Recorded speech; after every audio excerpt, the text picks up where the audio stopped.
Success Benjamin. Your day just got brightened, and Ife is in the studio. Definitely, it's a beautiful midweek. We are delighted to have you today on Morning Dew. Top of the morning to you. Thank you so much for being here, for joining us. We have a lot to do this morning, and we do hope that you engage with us. Please take advantage of the comment section. Drop your comments and reactions to all the activities and segments that we'll be bringing your way on the show today. I am Ife Arono, and let's get started. It's time. So are you looking forward to today? Wow, it's midweek. Yeah. Yes, and there's this thing with Wednesdays, you kind of let your hair down a bit. You know, it's the middle of everything. Some people... You have warmed yourself into the week. Yes, Yes, it's also exactly. a day when a lot of people also want to go trado. You know, in some settings, How do you people mean go, trado? yeah, just a bit of cultural. Okay, yes, tradition. cultural. Yeah, so Okay. it's also Winning Wednesday. Yes, it's also Women Crush Wednesday. Okay. Today, yes. So across social media, you'll find people Who is posting crushing? photos. Is the women crushing on No, the it's men, or the everyone men else. crushing? Everyone else crushing on great women who have Okay. distinguished themselves. Okay. Yes, and the thing about today as well is it's the 12th of August, 2026, and today is International Youth Day. Okay. Yes, So, it is a big success. celebration around the world. How is Wednesday like for you? Wednesday, it's a day I feel relaxed in the week. Like, okay, yes, I accepted I've entered into the week, work has begun, and we have to be focused and ensure to deliver in the spirit of excellence. All right, focus is the word. We are here. Focus to win. We are focused to deliver today. So viewer, just stay there. We'll be back with news updates, and of course, success is standing by for that.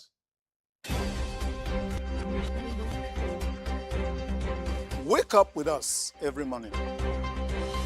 We'll bring you news at its peak. Accurate and factual report. Morning Dew, where every sunrise begins with inspiration and fresh perspectives. Yes, welcome to News Updates on Morning Dew. We'll begin with Delta State. The Delta State Governor, Right Honorable Sheriff Oboriwori, has urged the newly appointed General Officer commanding 6th Division, Nigerian Army, Port Harcourt, Major General Everest Okoro, to sustain proactive security measures and strengthen collaboration with other security agencies. Oboriwori gave the charge on Tuesday when Major General Okoro, who is also the Land Component Commander of the Joint Task Force South-South Operation Delta Safe, paid a courtesy visit to the state's government house in Asaba. The governor said the security of Delta remains critical to Nigeria's economic stability, given the state's strategic position as a major oil-producing state. He commended the military and other security agencies for their efforts, adding that his administration would continue to provide infrastructure and logistical support to enhance their operations. In his response, Major General Okoro said his visit was part of a familiarization tour following his assumption of office. He commended the governor for supporting the state's security architecture and pledged to safeguard critical national assets, tackle security threats, and strengthen joint operations across the Niger Delta. The Nigerian Air Force NAF says it has killed 9 fighters of the Islamic State West Africa province, ISWAP, including a senior commander, in an airstrike in the Sambisa forest area of Borno State. The operation was carried out on Saturday, August 8, 2026, following credible intelligence on the movement of suspected terrorists in the area. According to NAF spokesman, Air Commander Edward Ahmed, a remotely piloted aircraft was deployed for sustained surveillance and tracking before the targets were identified and engaged. The Air Force said the strike killed 9 terrorists, including Abu Khalid al-Mohaji, who was identified as a senior ISWAP commander responsible for providing security escorts for senior members of the group. The NAV said the operation is expected to disrupt ISWAP's movement and coordination of attacks in the Northeast. It added that it would continue intelligence-led air operations in collaboration with ground forces to weaken terrorist networks and protect communities in the region. Now on entertainment, Afrobeat singer David Adeleke, popularly known as Davido, says the United States government has reached out to him following concerns he raised over Saturday's governorship election in Osun State. Davido made the disclosure in a post on his official X account as political activities intensified ahead of the poll. The singer, whose uncle, Governor Ademola Adeleke, is seeking re-election on the platform of the Accord Party, had called on the international community to closely monitor developments before, during, and after the election. He also appealed to U.S. President Donald Trump and other international actors to encourage Nigerian authorities to protect voters and ensure a peaceful and credible electoral process. Davido later confirmed that the U.S. government had contacted him but did not disclose details of the response. He said the development showed that the international community was paying attention to events surrounding the Osun election.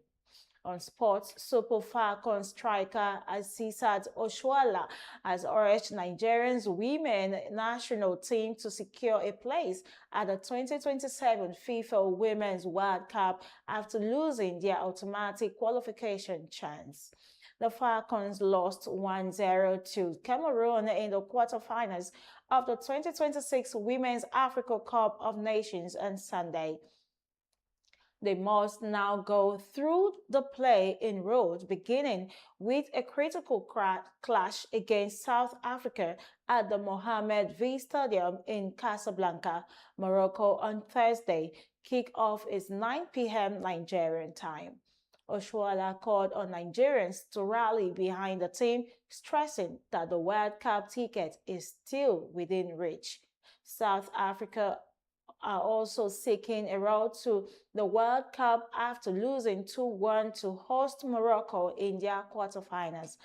Bayana defender Lebohang Ramalip urged our teammates to remain mentally strong, saying they still have a chance to qualify. The winner of Thursday's encounter will advance to the Inter-Confederation playoffs for the 2027 World Cup.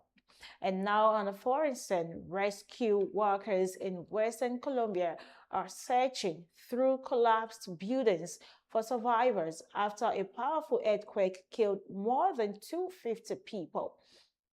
The 7.4 magnitude earthquake struck the country's coffee-growing region early Monday, damaging or destroying homes, schools, health centers, and apartment buildings. Local authorities reported that at least 254 people had died by Tuesday, with Pereira and Cali among the worst-hit cities. Hundreds of others were injured. Rescue teams have been working through the night with cranes, excavators, and their bare hands to reach people trapped under the rubble. Nearly 100 aftershocks were also recorded by Tuesday morning, adding to fears of further damage.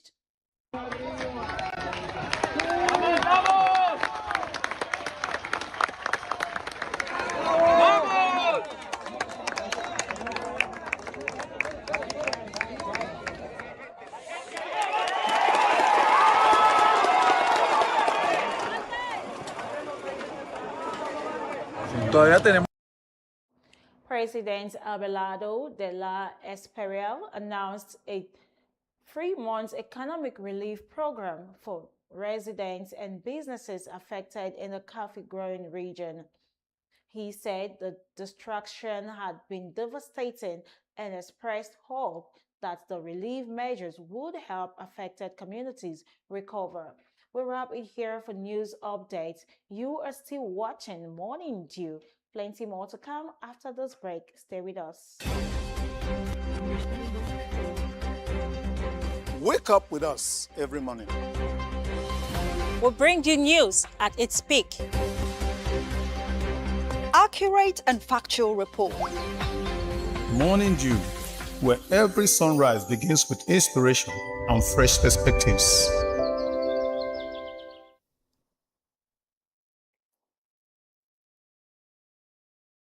Yes, welcome back. And of course, we go straight to what the papers are saying today. We start with this day. Tinubu okays fresh deep offshore framework to unlock $50 billion investment. At Arise Town Hall, Adeleke Oyebanji Salami unveil plans for Osun State.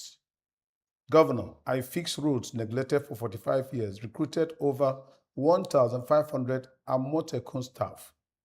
APC's Oyebanji pledges to revamp agriculture, education, health. ADC candidate to restore Awolowo's legacy, provide 20,000 youth jobs in 100 days. These are their promises a day. And then, of course, oil touches $90 as Iran insists Hormuz stays closed. That's all we can take on this day. All right, moving over to Business Day, we have Nigeria rewrites deep water rules in race to lure $50 billion oil capital, 480,000 BPD deep water assets at stake. That's on the Business Day. And here we have slower inflation masks Nigeria's lost purchasing power. Then other stories that makes the headlines, airlines count cost of strikes as union suspends airport blockage. Ghost estates leave buyers with trapped cash. Osun's revenue windfall becomes battleground in governorship race. And that's all we could take for Business Day. Let's now take a look at Daily Trust's cover page for today. We have these ones just below the masthead. Nigeria's democracy needs review, coming from Obasanjo and Jonathan, former presidents. Sokoto, Kaduna, Adamawa, 10 others to experience flood in August. That is from NIMET. Osun governorship, CSO condemn Senator Fadahunsi's call for violence. The topical story is losses, disruptions as labor unions ground flights. That's across airports in Abuja and Lagos. APC, ADC, NDC, others upload candidates as INEC shuts portal. Federal government to rehabilitate 417 grazing reserves. Government to pay workers disengaged 20 years ago.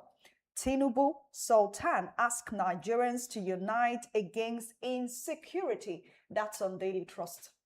Moving away from Daily Trust, now let's take a look at what we have here the Nigerian Tribune. They say, no democracy in Africa, but forced liberal democracy. That's ex-President Obasanjo speaking. How devalued currency debt pressures weight on improvement in Nigeria's economy. ASU threatens strike over envisaged implementation of 2025 FGN ASU agreement. Now on health, we have sickle cell trait may hide diabetes, Ghana study warns. We have TUC talk demands 1,000 naira to dollar exchange rate, says stronger naira will cut food prices. Nigeria to benefit from $100 billion investment in oil and gas orders. Millions of Nigerians, children risk losing basic rights without birth certificates, UNICEF speaking there. Now, above the masthead, we have Tinubu approves deep offshore investment framework to unlock $50 billion in new investments. 10 police officers, 17 bandits killed in Zamfara-Kebbi clash. Now, the topical headline there says, Adeleke demands Osun senator's arrest, accuses him of calling for the killing of ACORD members, says it's a matter of national security. I said, kill ACORD with votes, not violence. Further, Hansi explains police to deploy over 10,000 personnel. And that's all we could take for the Nigerian Tribune. Now that brings us to The Guardian. And of course, what we have, the banner headline, chaos as passengers, airlines suffer losses from over 80 cancelled flights. Obasanjo Jonathan orders seek overhaul of Nigeria's democracy governance structure. Orire abduction. Oyo probe panel seeks public evidence as DSS releases artisan. ASU prepares 20 varsities for industrial action, issues 14-day ultimatum. UBEC urges states to utilize 332 billion naira education development fund. Nigeria's high debt service draining social infrastructure spending, AFDB wants. Okay, up there we have 2027 ADC unveils code of ethics document for candidates, members. Osun 2026, Adeleke, Oyebanji, Salami, talk tough of victory. Then finally, FG recovers 3 billion naira media debts, declares end to unpaid adverts. All that from The Guardian. Now let's see what The Nation is saying. The front cover page of The Nation this morning say, Tinubu seeks stronger global action against insecurity. Now the right side of it, aviation unions strike cripples air travels. Religion should promote human dignity, tolerance, says Yewalda. Also, above the masthead, we have movement of cattle to be curtailed with 6 ranches. Bakers get FCCPC's warning over deceptive labeling. And that's all we could take for The Nation. Let's now look at the Punch today. And the major headline, of course, is on Osun election. 10 battleground local governments that may decide Adeleke Oyebamiji race. And of course, they were identified as Ife, Oshobo, Iwo, Ileshas East, Odoting, Olorunda in focus. Now, town hall meeting, Adeleke defends record. Oyebamiji Salam unveil plans. Now, that's on Osun election. Above the banner head of the newspaper today, Fubara, lawmakers battle stalls, Rivers 1.85 trillion naira budget. No difference. What's breaking Nigeria apart coming from President Tinubu? Passengers stranded, of course, as unions ground air peace flights. We have this sad photo on the front cover of the paper. 224 dead, 700 injured as powerful earthquake rocks Colombia. Police plan fresh security roadmap ahead of 2027 poll. 10 cops, 2 civilians killed. 17 bandits neutralized in Kebbi. Modular refineries shun domestic crude over high cost. That's on the Punch. Now moving over to Daily Sun, let's see what we have here. Safe schools, FG to strengthen security in vulnerable communities with Man o' War's volunteers. ADC unveils governance code, vows to play different politics. Now we have here ASU orders states varsities to prepare for strike over non-implementation of demand. Now the topical story here, Obasanjo Jonathan Obi expressed worry over state of democracy. Former president says excessive judicial intervention in political affairs worrisome. Now we have here, article raises concern over outdated beavers and ROFs. Over to Oshun, a delegate demand arrest of Father Hansi over kill them call, alleges plot to arrest ACOT leaders. Kill them with votes. That's the senator speaking. And that's all we could take for the Daily Sun. All right, quite a flurry of them on Vanguard. The first is FG backs regional petrol pricing benchmark for West Africa. Infrastructure terrorism, house scavengers wreak havoc on public facilities. 5% TSC, passengers stranded as unions protest grounds flights in Lagos, Abuja. 2027, Atiku raises concern over outdated beavers. Then, of course, the banner headline, candidates talk tough, unveil plans for state. That's about the governorship candidates in Osun State. And then, of course, incitement, CAN, PFN, NHRC, Kwakwanso, knock shake Jingi. ASU orders 20 varsities to prepare for strike, gives FG states 14-day ultimatum. Jonathan's 2015 sacrifices saved Nigeria's democracy, says Nenadi Usman. FG targets 6 flashpoints in new push to end farmers' headers clashes. Then finally, we have PDP ADC kick as Cross River pegs presidential campaign ads at 150 million naira. Governorship candidate, 100 million. That's all we have in the Vanguard.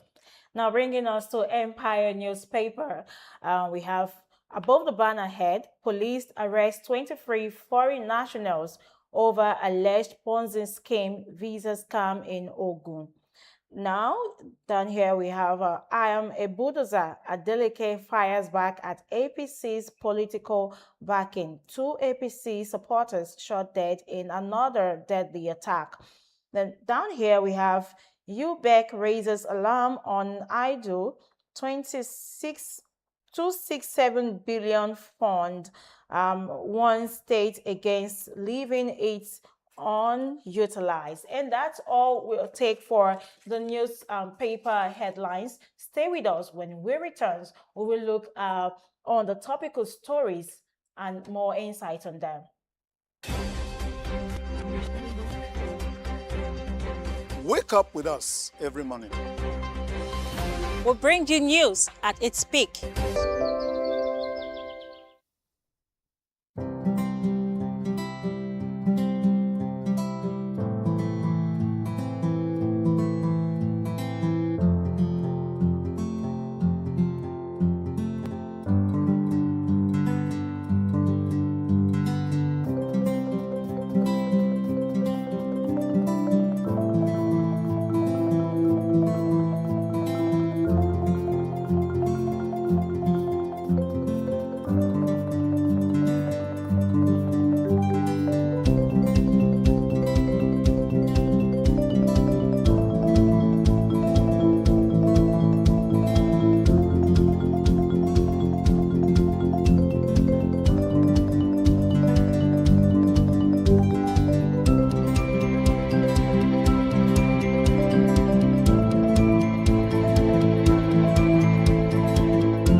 Wake up with us every morning.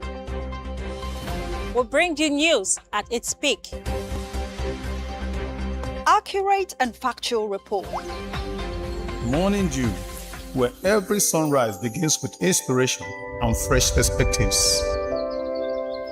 Yeah, viewer, welcome back and thank you for staying with us. Of course, we are looking at the headlines that we read out to you in the papers to just discuss them, analyze as we can for it to be of profiting to each and all of us. And of course, we have Dr. Ambrose Iboke in the studio. Thank you. It's good You're to welcome. be here. Day 3, right? Good morning. Day 3. Yes, day 3. Day three of having you. Your midweek edition. It's a sumptuous week that we have with you, so Yes. we are going to ensure that we Stretch draw. you. Okay, We start draw. it. We draw. Please remember the whole soup.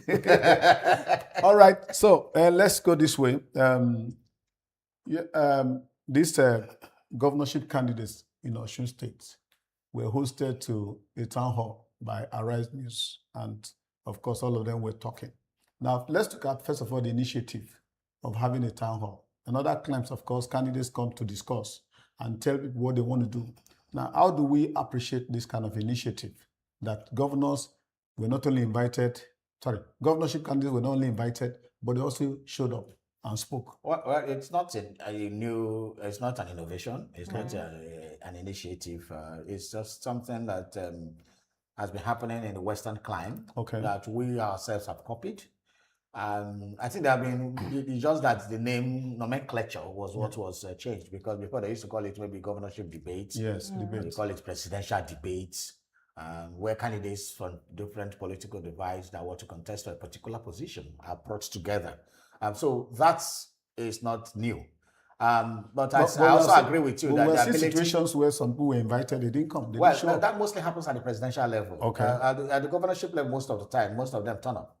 But at the presidential level, we have seen some penchant of arrogance by past presidential candidates who feel that they cannot come from the high horse to come sit down with some people to discuss. Some of them are afraid because of some of the feelers they have gotten even from the public that tough questions may be asked and they may not have the capacity to answer. Okay. Some of them are afraid because of the sometimes they have been dragged online or been attacked by not providing credible documents, especially as concerns education and some other backgrounds. So they back out even before.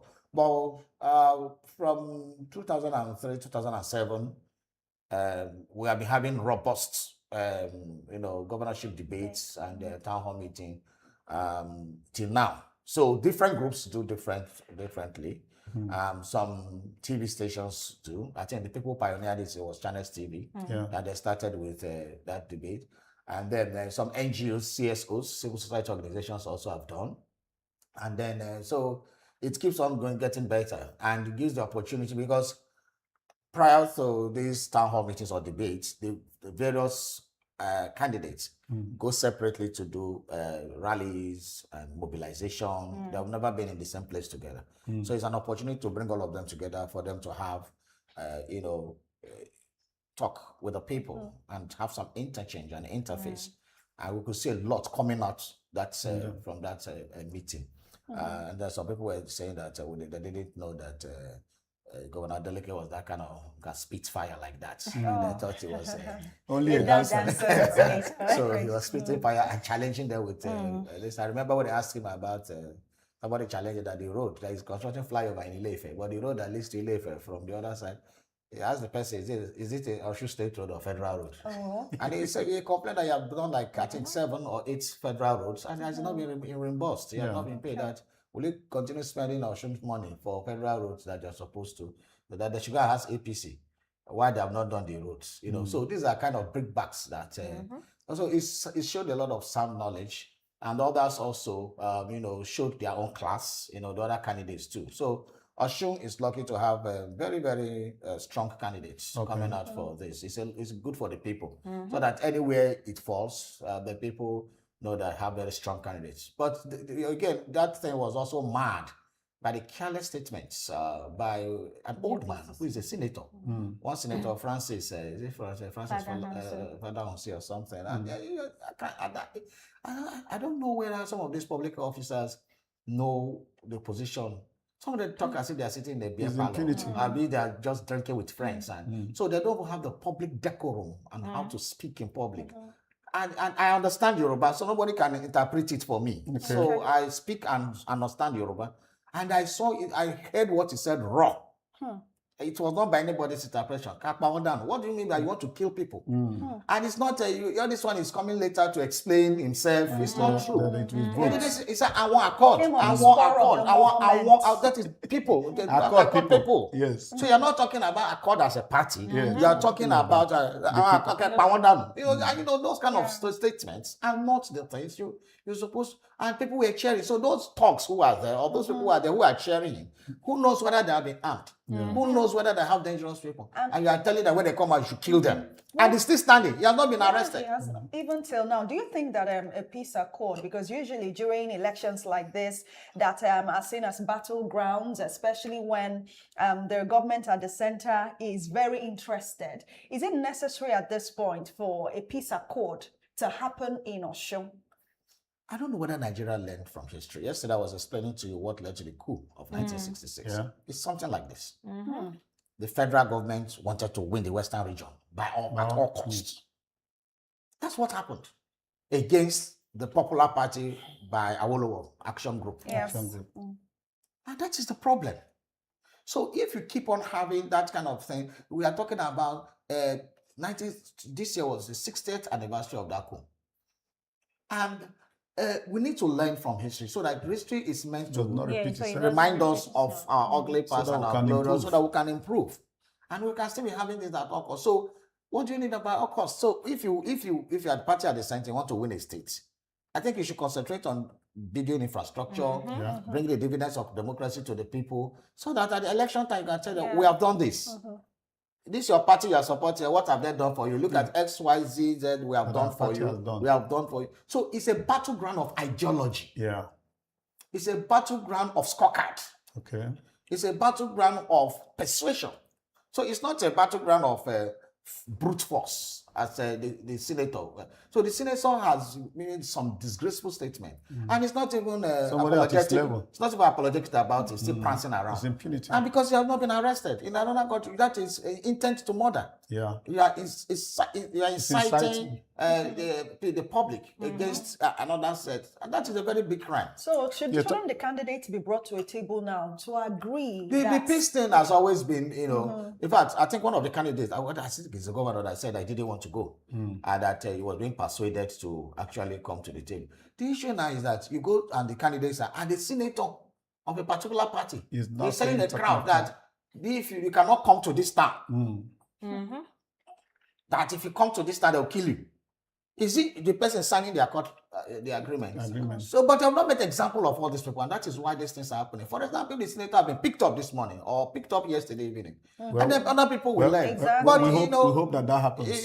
He will not be picked up. Deterrent. He will not. Okay, you already belong to the having party this that now, is supposed having to this pick now, him up. knowing that the senator belongs to the ruling party as it is now, and now. Up to this time, he has not been picked up. We've not heard anything from the FG. So, do you see it as the FG, taking sides with, his ruling party? They will not be picked up. I mean, the IG has been consistently been accused of what is happening in Osun. So let's not pretend about it. Even the governor yesterday called out the Minister for Blue Marine, Mr. Yetola. The governor called him out yesterday. That is the one causing all the problem, backed by the FG. So if the governor can make such accusation live on TV, so what else are we talking about? Now, finally on this, you talked about ideology. I don't know how much our electorate has developed ideologically for this kind of debate to serve as, to be instructive to the voting pattern. It's only instructive to the elites, I think, and the political influencers. Okay. So, and it is already a position thinking that if you are able to influence the elites, like this senator that was talking anyhow. Okay. If he was addressing his people in a positive way, then perhaps things will That would work be out. persuasive. Are you getting it? So it's sometimes like the elites listen to it, then go back, cascade it, and take it down to the grassroots. Even when the grassroots don't understand the big grammar they speak there. Although I'm very glad that a lot of Yoruba was spoken on that. That is good, so that people can understand. Because majority of the state people are Yorubas, and even those who are not Yorubas know how to speak, most of them. And so, and when they listen, and that kind of thing will touch them. And if the leaders can also take from them, then they can dovetail it down. But the problem is always that while at the top, we are trying to make things happen. Even some of those at the top, like the senator we saw yesterday, are destroying things under destroying things. And that is, so if the senator can, what happens to this local government chairman? What happens to the ward chairman? What happens to all these people who are down there? If a senator can tell them to go and kill people. All right, let's move from there to the state of the nation. We just read how that flights were grounded, there were losses, there were disruptions to scheduled flights. And then, of course, the ASU is given 10 days ultimatum for a strike. Sometime in the past, we heard about doctors. Now, all these looming strikes, because I remember when you spoke yesterday, you said one of the ways that the people can call a government to question is peaceful, constructive protests. Now, all these protests, are they going to yield any results? Well, there's no violent protest. Okay. When protest becomes violent, it becomes a riot. Okay. So protests are supposed to be peaceful, a democratic setting. Yeah. And then for the labor union, there's what we call picketing. When laborers are empowered all over the world through the conventions of the International Labour Organization, ILO, to picket groups, companies that are not obeying labor laws. Compliant. Basically also, there are critical sectors of the economy. You see, when you close schools, when you go on strike in the medical field, and it doesn't affect the elites. It doesn't affect the public office holders, most of them at that top. They don't use those things. But when you ground the airport, it will affect them. Okay. And that is what pains them. And most of the time, when the airport people threaten, under 8 hours, it is resolved. To them. Meanwhile, ASU can be on strike for 1 year. Just like this one, it's like the matter has been resolved now. No, it has been resolved quickly. When it affects doctors on strike, they don't care. Teachers on strike, they don't care. But once that one that affects them happens, immediately they resolve it. And I think the problem also arose from the fact that a particular agency, which I cannot recall its name now, is preventing its staff from unionizing, from belonging to unions. So they're like, look, you cannot. And then they called on the regulators to tell this airline to allow its people to regulate. That's why I said the regulators in Nigeria most of the time don't do the job they're supposed to do. And so is the airline above Nigerian law? It's not. The regulator kept quiet all this time, and maybe they have had meetings, nothing is happening, and they said, okay, let us, touch these people small. And they did it, and everybody was running So I don't know why employers are afraid of unions, because they are doing the wrong thing. If you are doing the right thing, you not be afraid of unions. That's the truth. You are not be afraid of unions. For example, even the contributory pension scheme, the contributory mortgage, and the health insurance. Many of them are not doing it. They're supposed to contribute as an employer. Then even some of them, they are not contributing. They want the staff have contributed. They loot it. Those are the things. And so we should respect our people, our employees, especially the government employees. They're not respected. Then when you talk to, and it's not even stop at that. I was one of the people who always campaigned that, look, doctors should not go on strike. Nurses should not not be allowed to go on strike. They shouldn't even go on strike. Okay. That we should do the strike for them. Okay. Now, because they're in essential services, in a place that is enlightened, you don't allow them to go. They say, no, don't worry, continue your work. We will do the strike for you. This kind of aviation workers can do the strike for them. Electricity workers can do the strike for them. Those sensitive agencies can do the strike for them. You can begin to say, okay, if you don't attend to the nurses' demands or doctors' demands, you won't fly. Yeah. So that those critical sectors can continue, and then you can ground where touches them. They'll call the meeting. And that is, I think, the aviation workers and some of these other people, electricity workers, should start beginning to look at how to do some kind of integrated, so that you can also make sure that people don't die because doctors are going on strike. And also, so you can say, we can go to strike on your behalf and then just continue your work. We'll give these people where it touches them. Therefore, ASU, most of these public officers that should attend public schools in private schools in Nigeria, or they just fly them overseas. In fact, it's a thing of a pride to post, to pose on photographs. And so, some graduated from University of anyway, most of them are not low-grade universities, mid-grade universities. That's true. Only a few of them. I don't see them posing with children going to Yale or Harvard or Texas or Oxford or this thing or Eton College. Most of them are mid-class. They have this thing to come pose and say my son graduated from University of this. We are shameless as a country, and that is what makes other people just not take us seriously in the Committee of Nations. So why will you allow us to go strike? Why, where your children are going to, they are not going on strike? They are not going on strike. So why do they not go? Because they are particularly taken care of, and that is why they don't go on strike. Their salaries are paid. They have good welfare package and all those things, and then they have a system for sustaining that. For example, even their own citizens don't pay much for school fees. So they use the school fees of foreign students. Foreigners. And since we Africans are foolish enough to go and waste our money and dump there, they charge us as 4 times. Oh yes. What they are doing. And then they use the money to make up for the one that that's what I talked about subsidy yesterday. They subsidize their own people's education. And so, but we are foolish enough to take our money over there. And then our elites, and we do then our own people. And so that is why the whole university is thriving, our own being staffed. Then we are talking about ASU. I remember even as a teenager who just finished secondary school in 1994. I was supposed to write JAMB in April. But because of the protest of June 12th, 1993, that spiraled into 1994, I did not write my JAMB till December. ASU was on strike for like 1 year. Yeah, it happened. And just recently, ASU was on strike. They went for 8 months. They went for 4 months in the land. So, because their children are not there. Therefore, so why should... And the things that these lecturers ask for are basic rights. Basic rights, yeah. They are not even asking for an arm and a leg. They are not asking for anything untoward. They're just... They're basic. Their allowances, their end, their allowances, their this, their that. Pay them. And this money is not much. Yeah, it's not up to what some of these governors used to frolic around, and some of the ministers and the presidency used to frolic around. It's not much. So give this to them. Okay. Doc, when you talked about how that those who provide essential services can come together and strike for maybe workers in the essential services sector, I began to think we know of the organized trade unions, organized labor, because sometimes these people, because of their smaller systems, they might feel that government may target them if they come out as aviation workers to strike.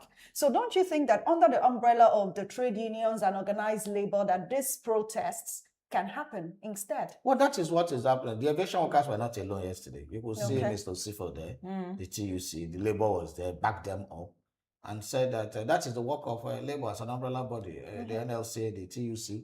So they were not alone. And that is why we are like, okay, if let's bring out a system so that these essential services workers, for example, the doctors and nurses, don't go on strike. When they have grievances, let these other parts go on strike for them. And so that will be fit. All of them are under there are subgroups, sub-organizations under the TUC or under the NLC. So they always receive the backing of all right, we take a breather here. We shall come back to continue with the discussions. We'll go on a short review. Just stand by.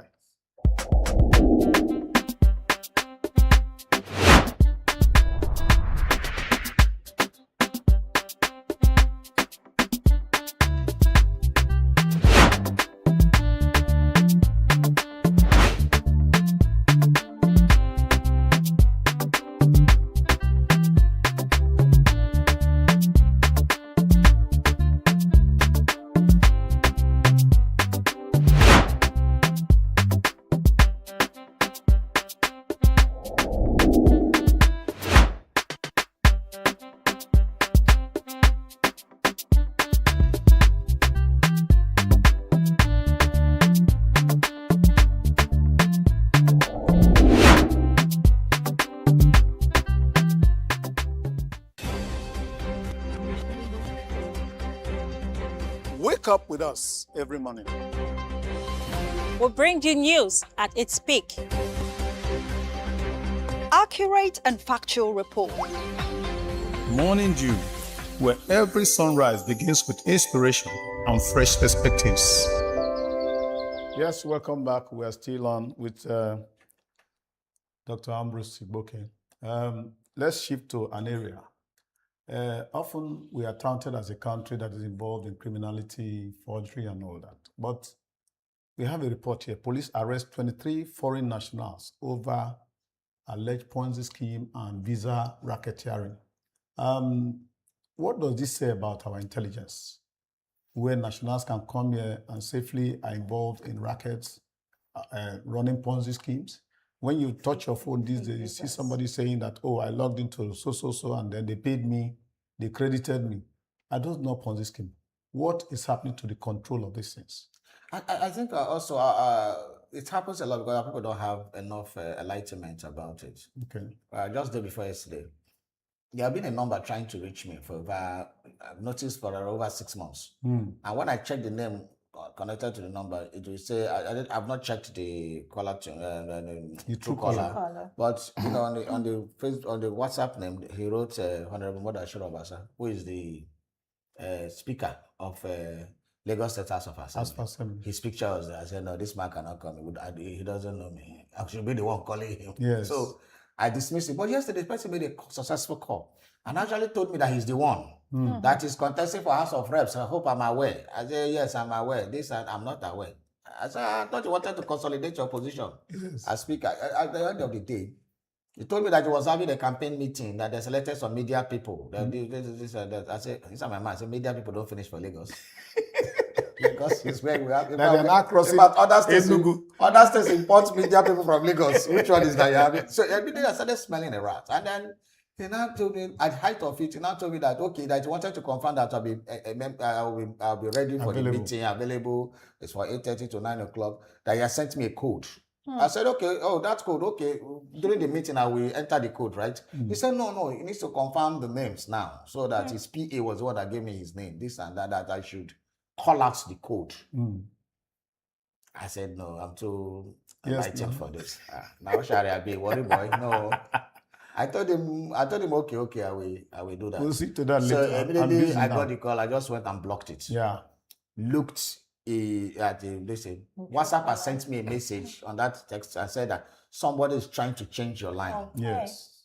So if I've called that number out for him, he would have just taken over my number because I have two-step verification. And a lot of us have not even done two-step verification also. So we need to start enlightening our people too on how to prevent the rudiments, at least for some simple scammers not to. But we have the hackers. Yes. No matter how you code your phone, those hackers will break through. Ones. But those ones the ones that break into bank accounts and banks. Recently we heard about some banks in Nigeria that were hacked. Those people move money. If the Pentagon, which is the military force headquarters of America, was hacked some years ago, who are you? So, but again, you can prevent some of these things. Kudos to our intelligence people for picking them up, because we must commend them for being able to do that. Because we have heard all sorts of stories, people coming. But again, they will have local collaborators. That is always the issue. So these people work hand in hand. There's an interconnectivity among them. There's syndicates that come together and do all these kind of things. But again, our intelligence should go further by just not targeting the scammers. There are a lot of the people, a lot of nationals, especially the Asian people, that our people, citizens of Nigeria, are used as slaves in their factories. Okay. They are everywhere. Go and check out all their factories around. You see people working without personal protective equipment, PPEs. You are dealing with chemicals. Our people are using their bare hands. They are not protected. So a lot of that. There was a young man I knew when we were growing up in K2 in Lagos, and he was working with a factory in Ojota, and after a while, I started coughing out blood. Yes. So some of these things, they are doing it. They are not paid well. Some of them are quartered in rampant shackles like slaves. And then they can't shake. They work like 24 hours. At the end of the day, this is happening inside Lagos, inside Ogun State, inside our country. And a lot of them know these things.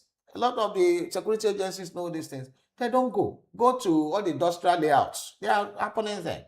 So our people should also look at that direction to make sure.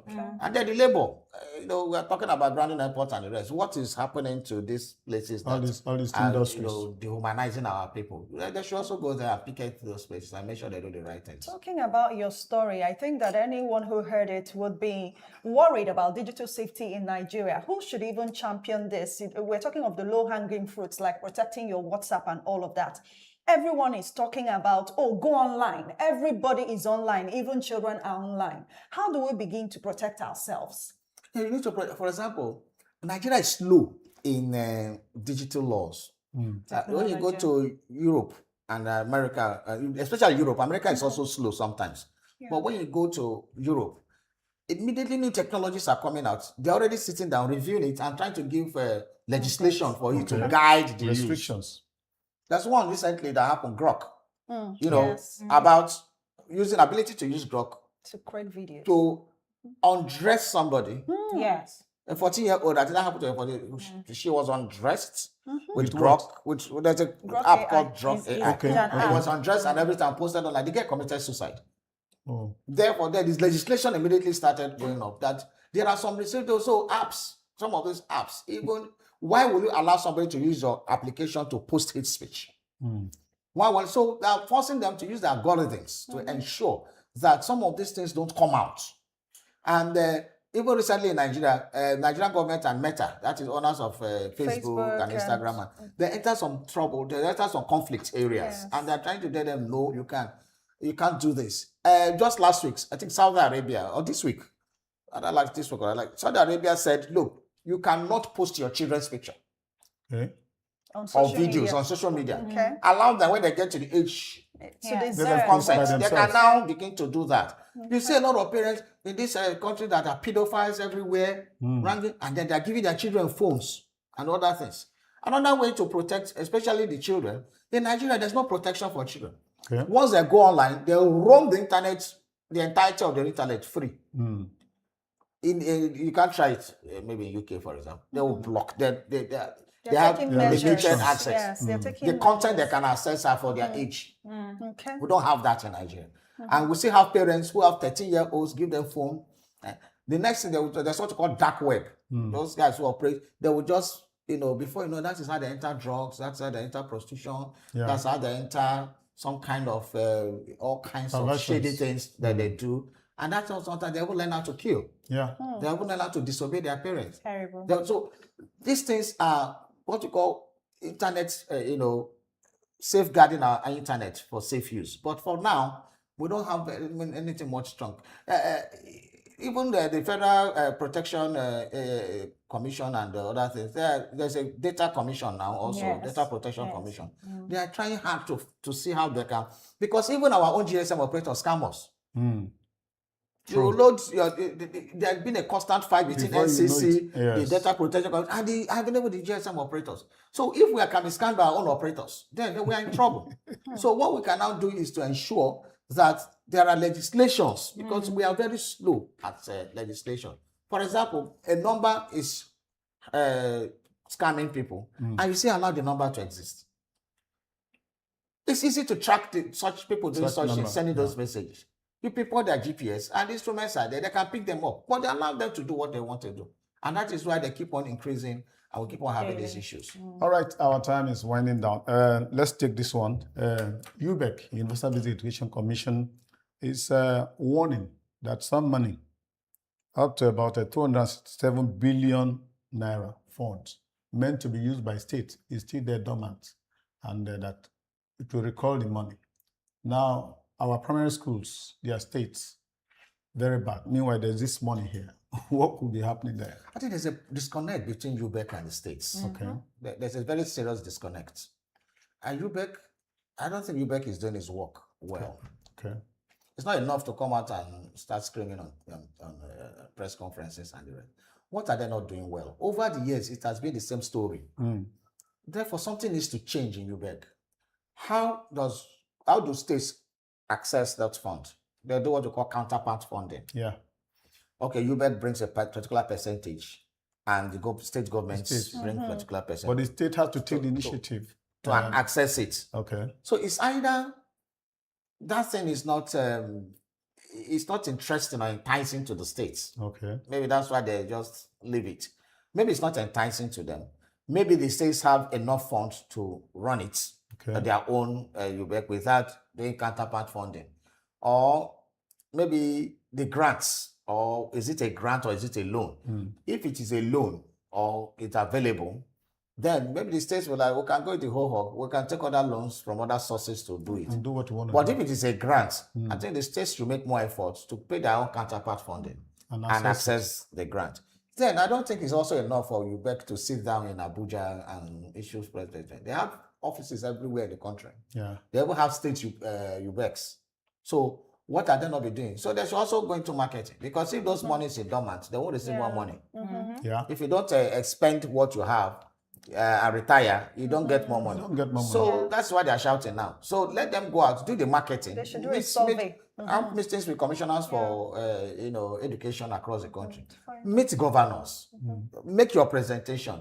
Make it enticing. Make it alluring for them to be able to want to access that counterpart funding. Perhaps. And if they understand it, no state government will want to lose. They want money. Yeah. So if there's money available, and most of the time, the why not counterpart take fund is like 30% most of the time. Yeah. Okay. So if you are giving a state 10 billion and contributing only 3 billion, and it's good for, why will I not put 3 billion to get 10 billion? That is a legitimate Ponzi. Okay. Put 3 billion and get So 10 you're billion. encouraging All right, legitimate thank you, Dr. Goke, for coming on the program. It's been interesting with you, and then we're enjoying your stay in Asaba. I hope you're enjoying yourself. No, very well. All right, that does it for Paper Review for today. Viewer, just sit back. We'll come back with another conversation.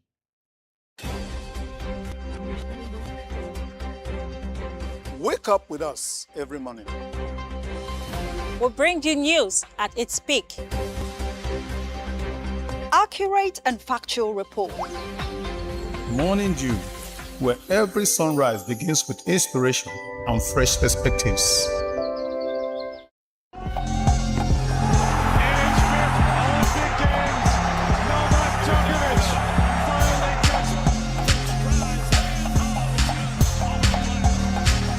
Amazon from Harrison.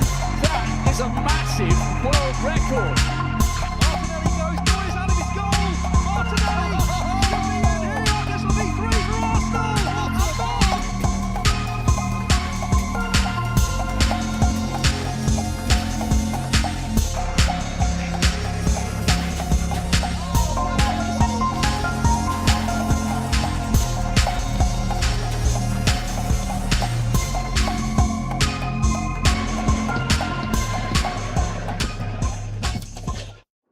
Yes, welcome back. And next on our menu is sports update. And of course, we treat you with something that's already packaged by Anthony Uche. Happy viewing. Hello, welcome everyone. Anthony Uche here. Terribly saddened not to be with you in the studio as usual, but there's still a few stories in and around the world of sports. And this time around circulates mostly on football. And that is the big game going down in Salzburg today, the UEFA Super Cup. And the story really has been about not just the players or the teams involved, but the center referee, Omar Atan. Yes, you remember a couple of months ago, we shared a story about Omar Atan, the referee who was denied entry into the United States of America to officiate in the just concluded FIFA World Cup 2026.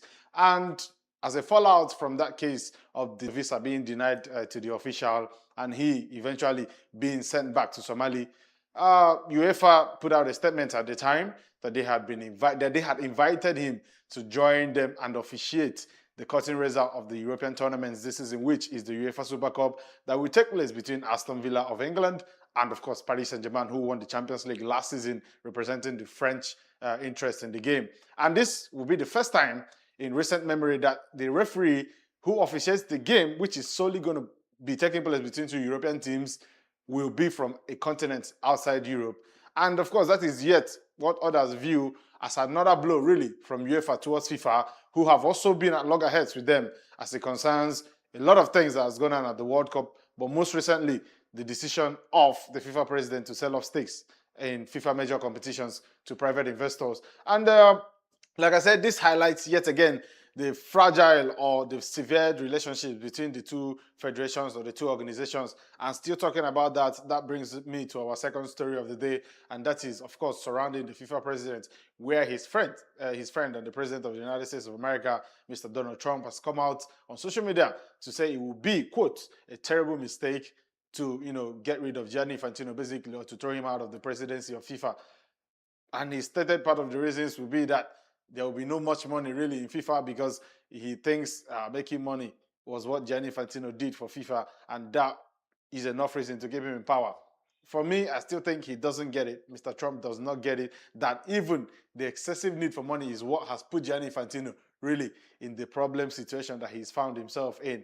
But whether or not that support really from the president of the United States of America counts for anything is yet to be seen, because most recently the Confederations of Asian Football, UEFA, which is in charge of football in Europe, and then of course CONCACAF, which is in charge of football in North Central America and the Caribbean, has come out in a joint letter signed by the three confederations saying that Gianni Infantino basically deceived, or he's broken trust as a result of the deceased that was involved in that initiative. So what Donald Trump says really does not hold any water in this instance, because he, Gianni Infantino in question, will need the support of all of these member associations among these confederations to, stand the chance of surviving re-election when the polls come up in March 2027. So we'll see how much the support of a politically appointed president of the United States of America has when it comes to the footballing organization that has to do with running the game globally. And of course, a few stories come off the world of transfers as Manchester City get closer to signing youngster Ayub Boadi from Lille, who the French club are insisting will go for nothing less than 100 million euros. We'll see whether or not that will be the fee Manchester City pay. And that signing has been necessitated really by the desire of Rodri to leave the club there in Manchester. And Rodri is getting closer and ever closer to a move to Barcelona. A first bid of 35 million euros was rejected, and Barcelona are expected to go in with another bid that could ultimately be enough for the Spanish captain to move over to the Catalan club. I am Anthony Uche, and like I said, this is the Money Due, and this is the sports segment of the Money Due. Thank you for watching. See you next time.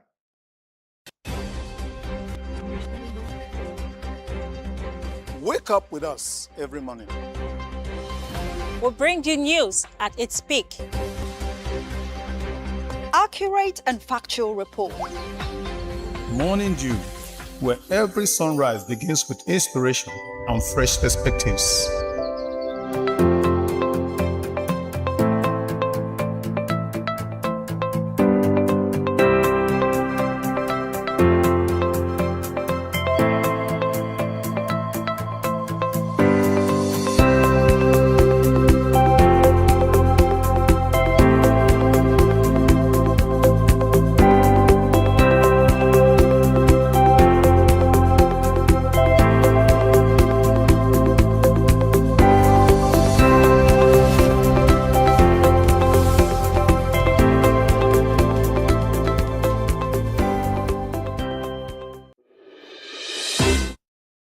Yes, welcome back. And of course, we are going over to business.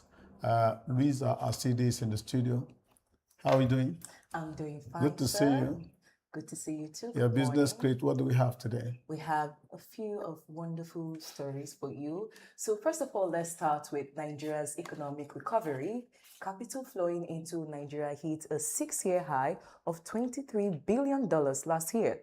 The stock market is up nearly 60% this year alone. Investors are very satisfied, but here's the thing. Most households aren't feeling any of it. Food, transport, rent, electricity, all still climbing, and that's eating into incomes faster than they can grow. In a report, one worker in Abuja said her 135,000 naira salary, which is nearly double the minimum wage, lasts her just 1 week, and the numbers back her up. The cost of making a simple pot of jollof rice has more than doubled in the past 3 years. The World Bank says more than half of Nigerians were living in poverty last year. Borrowing isn't offering much relief either, with the central bank's benchmark rate sitting at 26.5%. Loans are expensive for families and small businesses alike. Now, the government says the reforms behind all this, the subsidy removals, the naira changes, are laying the foundation for stronger growth. And President Tinubu has acknowledged the hardship they have caused. So the real test ahead isn't whether the markets keep rising. It's whether that stability finally shows up in real incomes, affordable food, and jobs. Until then, this recovery leaves more on trading floors than in living rooms. Now on to the next story. Speaking of the costs, if you have ever dreamed of living on Lagos Island, you might want to sit down for this one. A new market report says renting a 2-bedroom apartment in Ikoyi now averages 17.25 million naira a year. That's the average, not the highest price. Victoria Island comes in around 15 million. Lekki Phase 1, 10 million, and Ikate, the most affordable of the four, is now 8.5 million. Now, here's what's really concerning. Just 4 years ago, that same Ikate apartment averaged 3 million naira. That's nearly triple in 4 years. So what's driving it? Simple. Demand is far outrunning supply. New buildings are going up across the island, but not nearly fast enough for everyone who wants to live there. And it's changing how people move. Renters priced out of Lekki are heading to Ikate. First-timers are starting further out, and in Ikoyi, some luxury landlords are even pricing in dollars. For anyone budgeting a move or renewing a lease, this is the reality check to plan around. The Lagos Island isn't getting cheaper anytime soon. And finally this morning, a story about something most of us ate this week: plantain. Nigeria grows over 3 million tons of it every year, enough to put us among Africa's top 5 producers. But here's the surprise. In a global market worth over $30 billion, Nigeria earned less than $50,000 from plantain exports in 2024. Compare that with Côte d'Ivoire, which pulled in nearly $58 million in the same period. That's not a gap, that's a canyon. So where's it all going wrong? Almost everything we grow, we eat, and about 30% of the harvest simply rots before it ever reaches the market because we lack proper storage and processing. And that's exactly where the opportunity sits. Demand for plantain chips and plantain flour is booming in the US, Europe, and diaspora markets. Local demand for the flour alone is 5 times what we currently produce. Industry leaders say with the right investment in processing, this everyday staple could become a serious foreign exchange earner, right up there with cocoa and cashew. So the next time you are frying dodo, just remember, you are looking at one of Nigeria's biggest untapped exports. Interesting.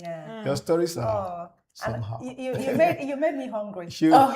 When she talked about frying of dodo. Yeah. But on a very serious note, housing. Yes. Where are we going? Because if you talk about somebody paying 8 million, that's on the average now in The low cost area. You area. mentioned 17 million, you mentioned 15 million. Yes. For a 2-bedroom apartment. Who makes that money in a year? How many Nigerians make that money in a year? I would say very little. If you look 0 at point. Now, maybe bringing it to Asaba, where you have almost all of our civil servants and the petty traders, we are now having 3 million, 5 million, 2 million, 1 point. Somebody's earning 120,000 naira a month, and he has to pay 1.2 million. That's all of his salary going for just housing. The whole year, the salary of a year. So, how do we get around this? Can you speak to this? Sincerely, it is sad to know that we are here, but that's the reality of the exchange rate. And of course, the government has owned up that they have really put us in this place. So I do not know how we're going to reverse this, but I do feel that at this point, Nigerians, everyone, the idea is try as much as possible to get by. Yes, to get by. There is something you can do somewhat, cut your coat according to your cloth. Because even at that, there are still houses that are very for how, yes, you where? can find something. Maybe Now- not in the center. Now, let's look at it Maybe this way. in the suburbs. Let's look at it this way.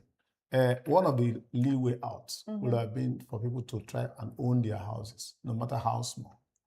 but even to get land. To get a To land. build now is another issue. That's the so difference where are we between going? Asaba and Lagos. You know, Asaba, we have land. Mm-hmm.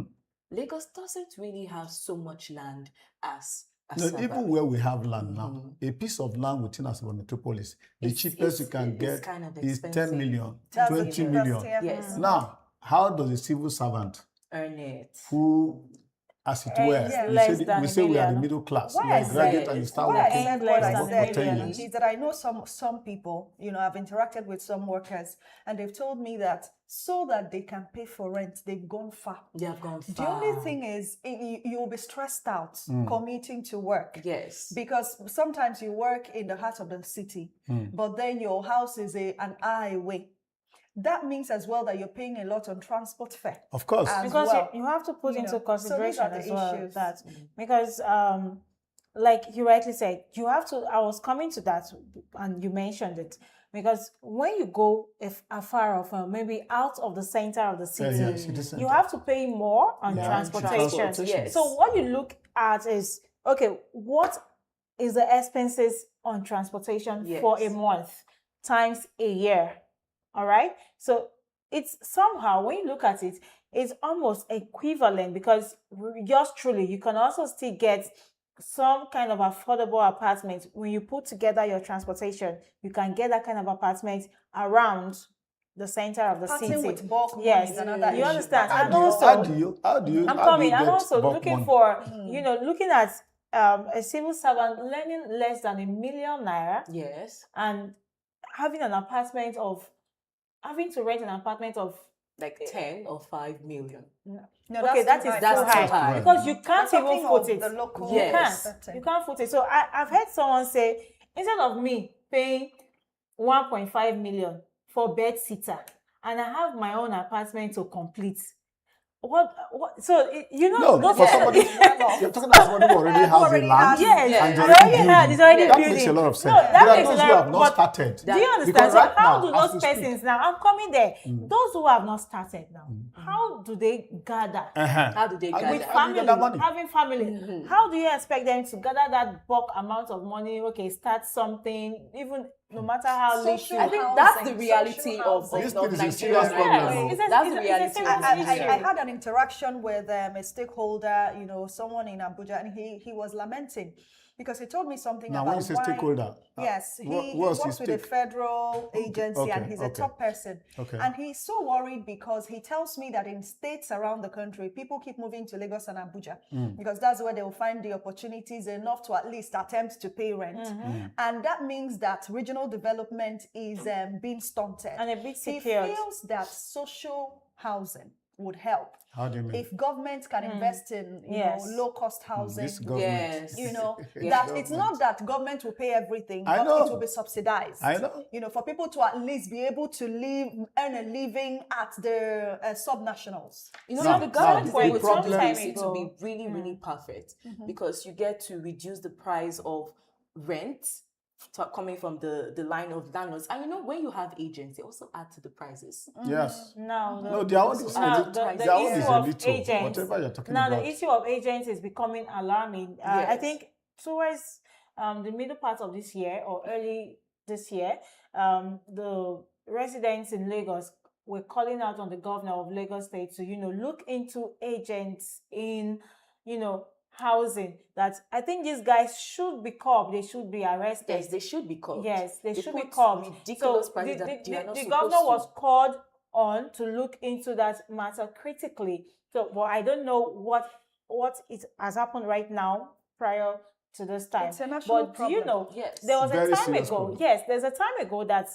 for Delta State, I could remember that the governor then had this plan of low cost housing somewhere, I think around the Asaba Expressway, but I don't know what happened now until now. So The we're cost- using this the- medium as the well cost- to call on the state The governor. cost Yes. of construction it's gone very hard. That government cannot. The No, time, they can't, they the can't. opportunity we had was in the past to do that. As we speak, Yes. since the creation of Delta State, it's only one low cost That's done that. by Yes, that's what I was saying. Are you Staff, aware? junior staff junior quarters. staff quarters. Are you So aware? you're calling on the Are you government aware to that look into that the area? federal government, in fairness to the present federal government led by President Tinubu, there is a renewed Hope Housing Estate spreading across the country.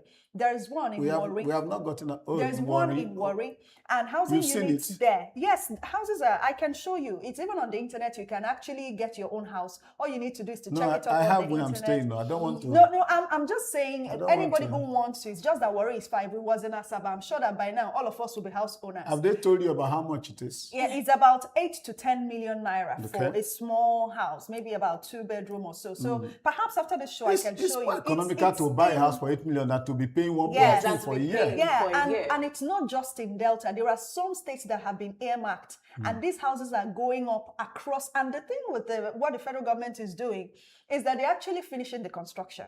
So it's not that they're giving you a skeleton house or so. If he has become a public relation officer for The idea is when the government is doing well in any area, we should give them. It's not all the time that we lambast the federal government. Sometimes when they are doing well, the federal should give them government the is credit. actually Yes, to mark it intentional out. about housing. All right. But the thing is, how many people can this spread to? The state government should as well come into the Yes, housing that's it. sector. Government should come to augment. help us in this Yes. matter because there is nobody who will graduate, start working, work for 10 Yes. years, and you still You're be still living paying in one room. rent. Yeah. One room. One room. It's not possible. The federal government not. has shown that it is So possible. something has to so be let done. the states also do If something. I'm suspecting you this morning.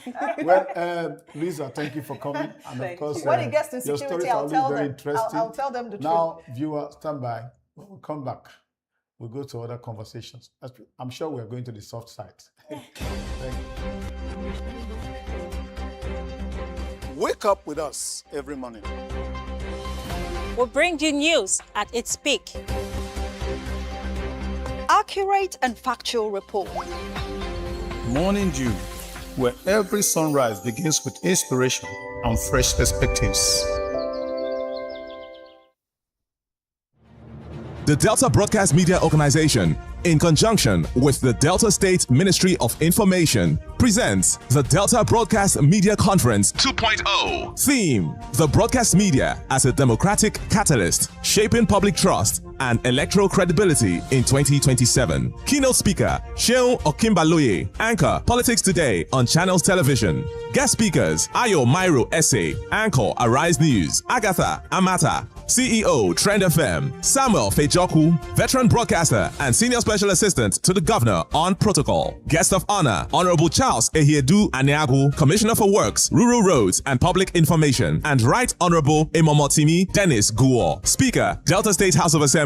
Special guest of honor, His Excellency, Right Honorable Elder Sheriff F.O. Oborewori, the Executive Governor of Delta State. Convener, Media Personality, Ruki Onoro. Date, August 14, 2026. Time, 10 a.m. Venue, Unity Hall, Government House, Asaba. There'll be high-level networking, media interaction, capacity building, awards, and lots more. Register to attend on www.deltabroadcastmediaconference.org. For inquiries, call 0706 701 8400, 0803 874 9265. Delta Broadcast Media Conference 2.0, powered by Delta State Government. Sponsors, Dominion Pearl Homes and One Niger app. Supported by NTA, DBS, Quest FM and TV, Warri Sentinel, Trend FM, Mega FM, Baramatu Voice, Oko FM, Crown FM, Sleek FM, Eku FM, Big Heart Radio, Cruise FM, Atlantic TV, Rise FM, and Dott TV.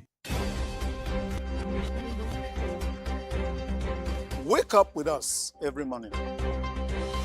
We'll bring you news at its peak. Accurate and factual report.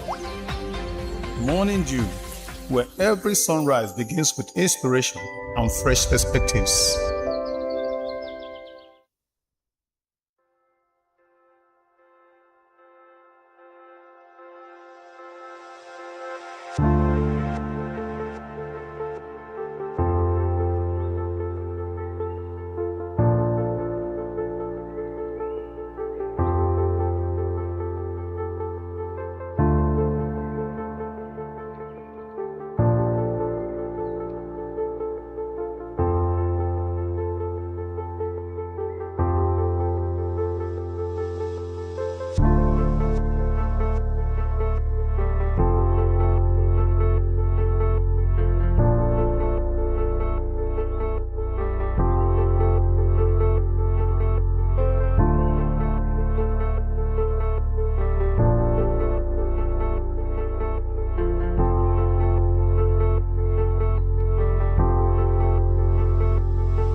Dott Entertainment, your weekly dose of pure fun, airing every Monday to Friday, 2 p.m. to 3 p.m. Saturdays, 10 p.m. to 11 p.m. Only on Dott TV.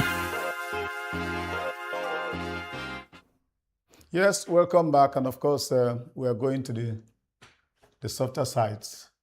Kira Eke is already in the studio. Hello. How are you? I'm alright. You're Hello, looking good sublime morning, today. Kira. I must Erica. say, this is the brighter side of things. Erica, you are looking very I spiritual. just hope You so. are looking very spiritual today. You guys must have gone through a lot. Yeah, How? absolutely. This Yes. morning, How do you through mean? the newspapers, Yeah, what you saw. anticipating Yeah. what you have for us to Yeah, brighten so things up. we like when you come because we're going to relax. Ease off. We're going to smile. Unfortunately, I came with bags as well. Oh, Oh, yeah, now go really? ahead. Let's Your have bad it. books will not be as bad as the ones we are As the ones seeing you've been seeing. about house rent and strike and Yes, so this which, one. which is normal with pertinent to the Nigerian economy. Mm. But in entertainment, we have your second wife, Judy Austin. So Judy Austin has come out to drag Rita Edochie to court over defamatory statement, and she's demanding 1 billion naira in damages. Judy made this known via her Instagram page, where she shared a copy of the summons filed against Edochie. The suit listed Austin as the claimant and Edochie as the defendant. According to the court summons, though, Austin is claiming 1 billion naira as general damages for alleged defamation. She's also asking the courts to order Edochie to publish a full, unreserved retraction and apology in at least 2 widely circulated national newspapers and also on her social media platforms. The claimant is further seeking a perpetual injunction restraining Edochie, her agents and privies from further publishing or circulating the alleged defamatory statements against her. Austin still went further to ask the court to direct Edochie to remove the alleged defamatory statements from all her online platforms. She's not done. Judy also is seeking 50 million naira as the cost of prosecuting the suit and 10% post-judgment interest on the judgment summon until it is fully paid. The court documents show that the suit was filed by Austin's legal representatives. One of her representatives is known as Obi Obinaya Anozie. She posted this on her Instagram and she captioned it, "Enough Is enough. It's enough."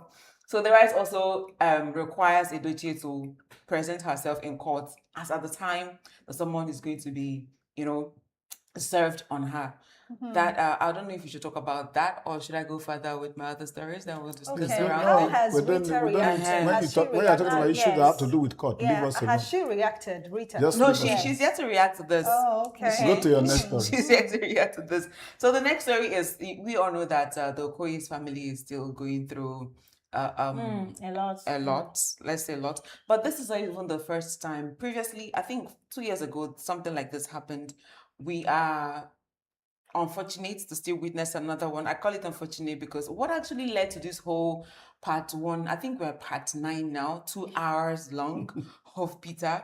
What led to this? If we could recall, I came here and I said, when I mentioned Peter went on a vacation with his kids, and said that they are now fluent in French, and that is making him consider buying a property in Paris. And then someone asked if they are also fluent in Igbo. And he said that the indigenous language will help in his own words. And that was how this whole thing started. So the thing started when Paul now went to make another tweet and said 100% Igbo to the core. There is no me without the culture.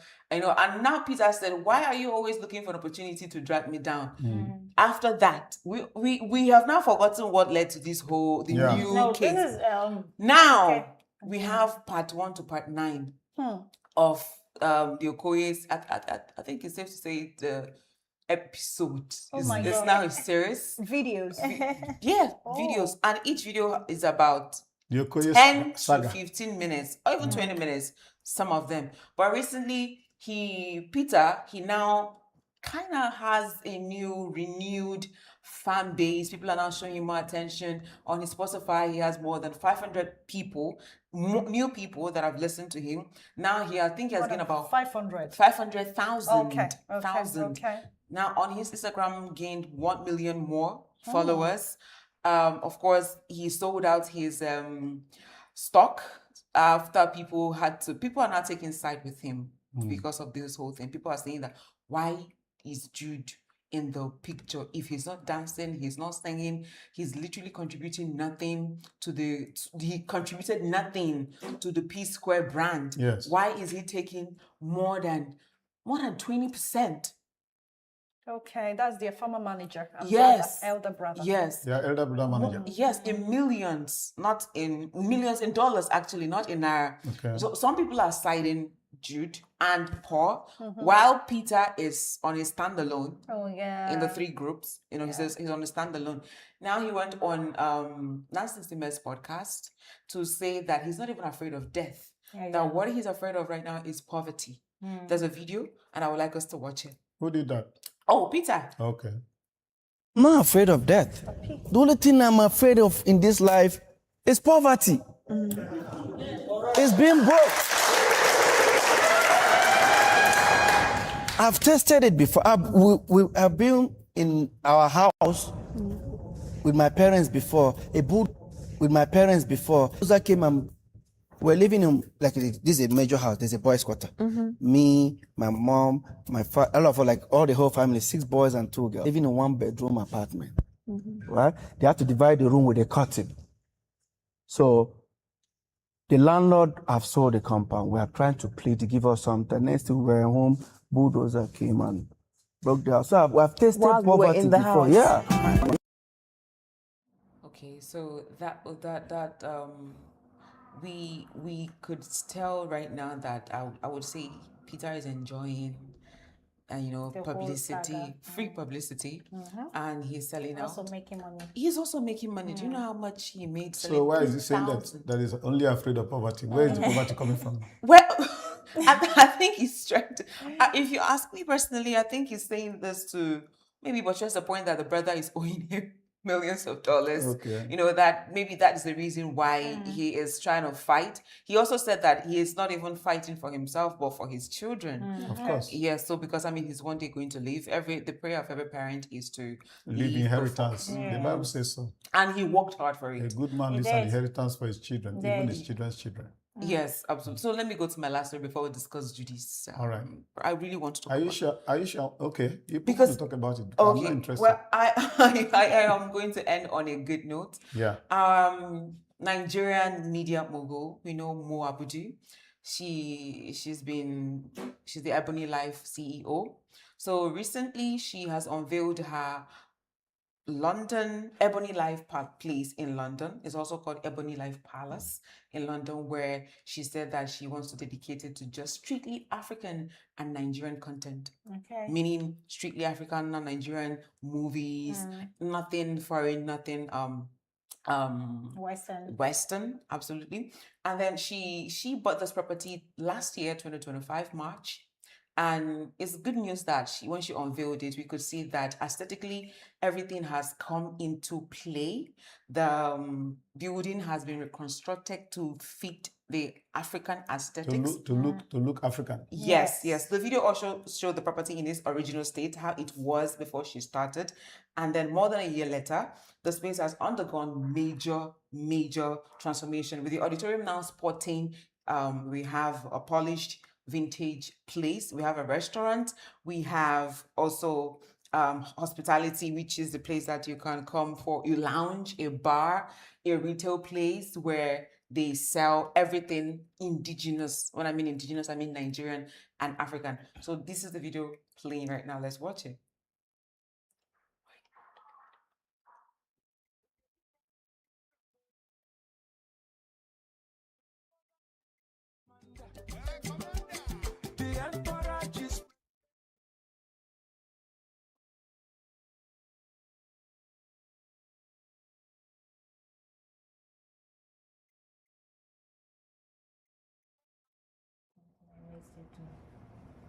Yes, welcome back. We're still with Kira and her stories. Kira, okay. Beautiful. Are you through with that story? Oh yes. Let me start from here, because the one you're talking about, I'm not interested in somebody going to court and now she wants to do this kind of thing. She has money to. why go to? She already has. No, it in we already Nigeria. have in Nigeria. Then why can't she you expand has- the one in Nigeria? Why do you have to go to London to do one To thing? one export African culture. thing? Export. I was Yes. Can't about you to- export from Of course, here? you know, I was about to- Mo Can't came you in do from. something She came that back people, from London. people will come from there to see it here and earn us foreign exchange? Why do you have to?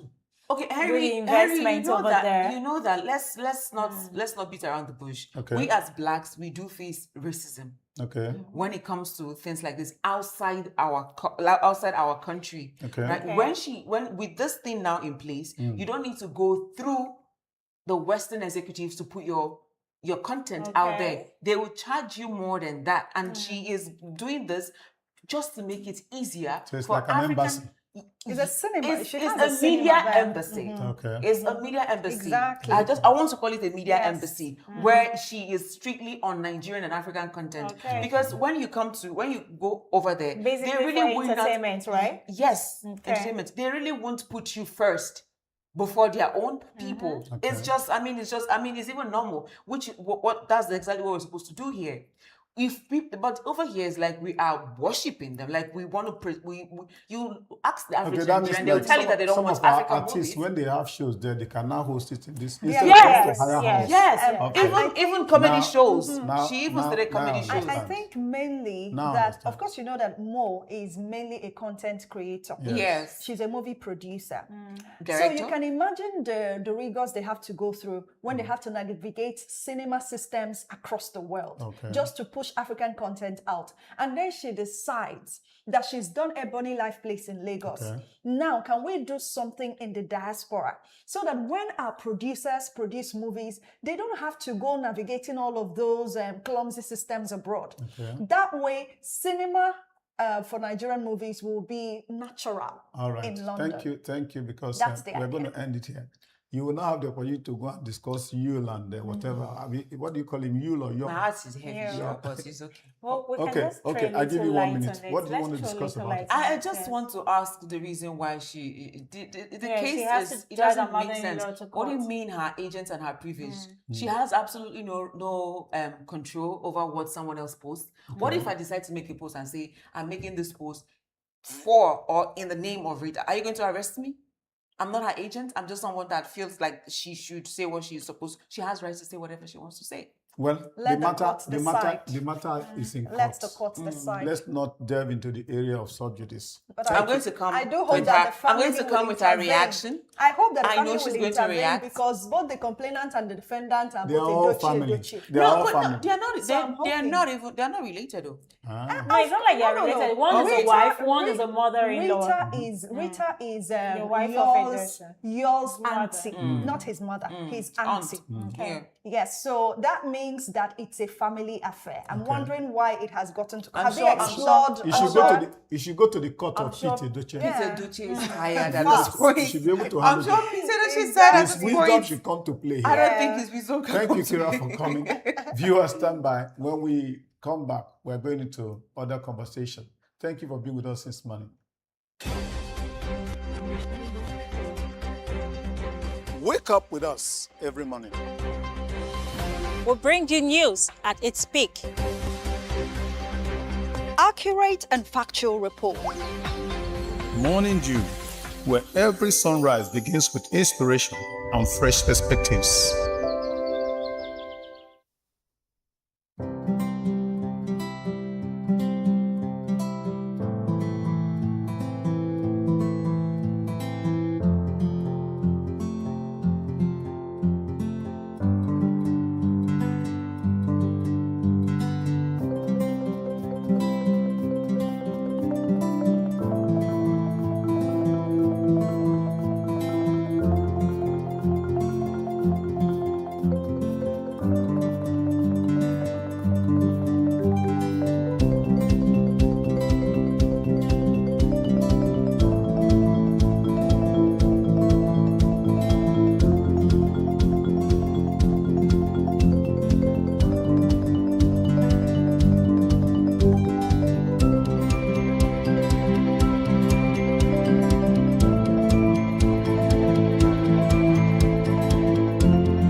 Wake up with us every morning.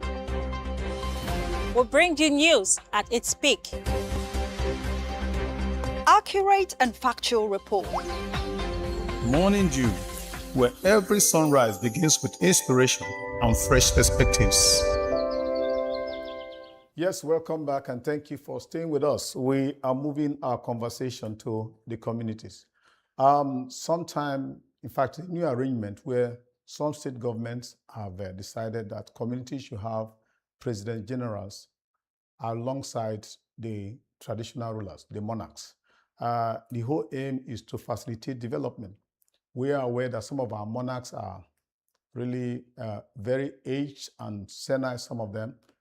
And some of them are basically people who are brought in by tradition, and the exposure to Western education and civilization is not much, not trying to denigrate them. So government felt, well, let's have somebody from the community who can stand as, a bridge between government and the community in terms of development.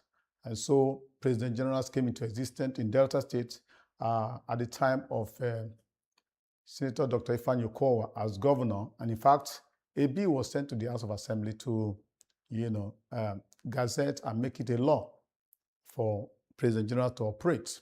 Now, for that reason, we want to see how they are faring in community development, community governance.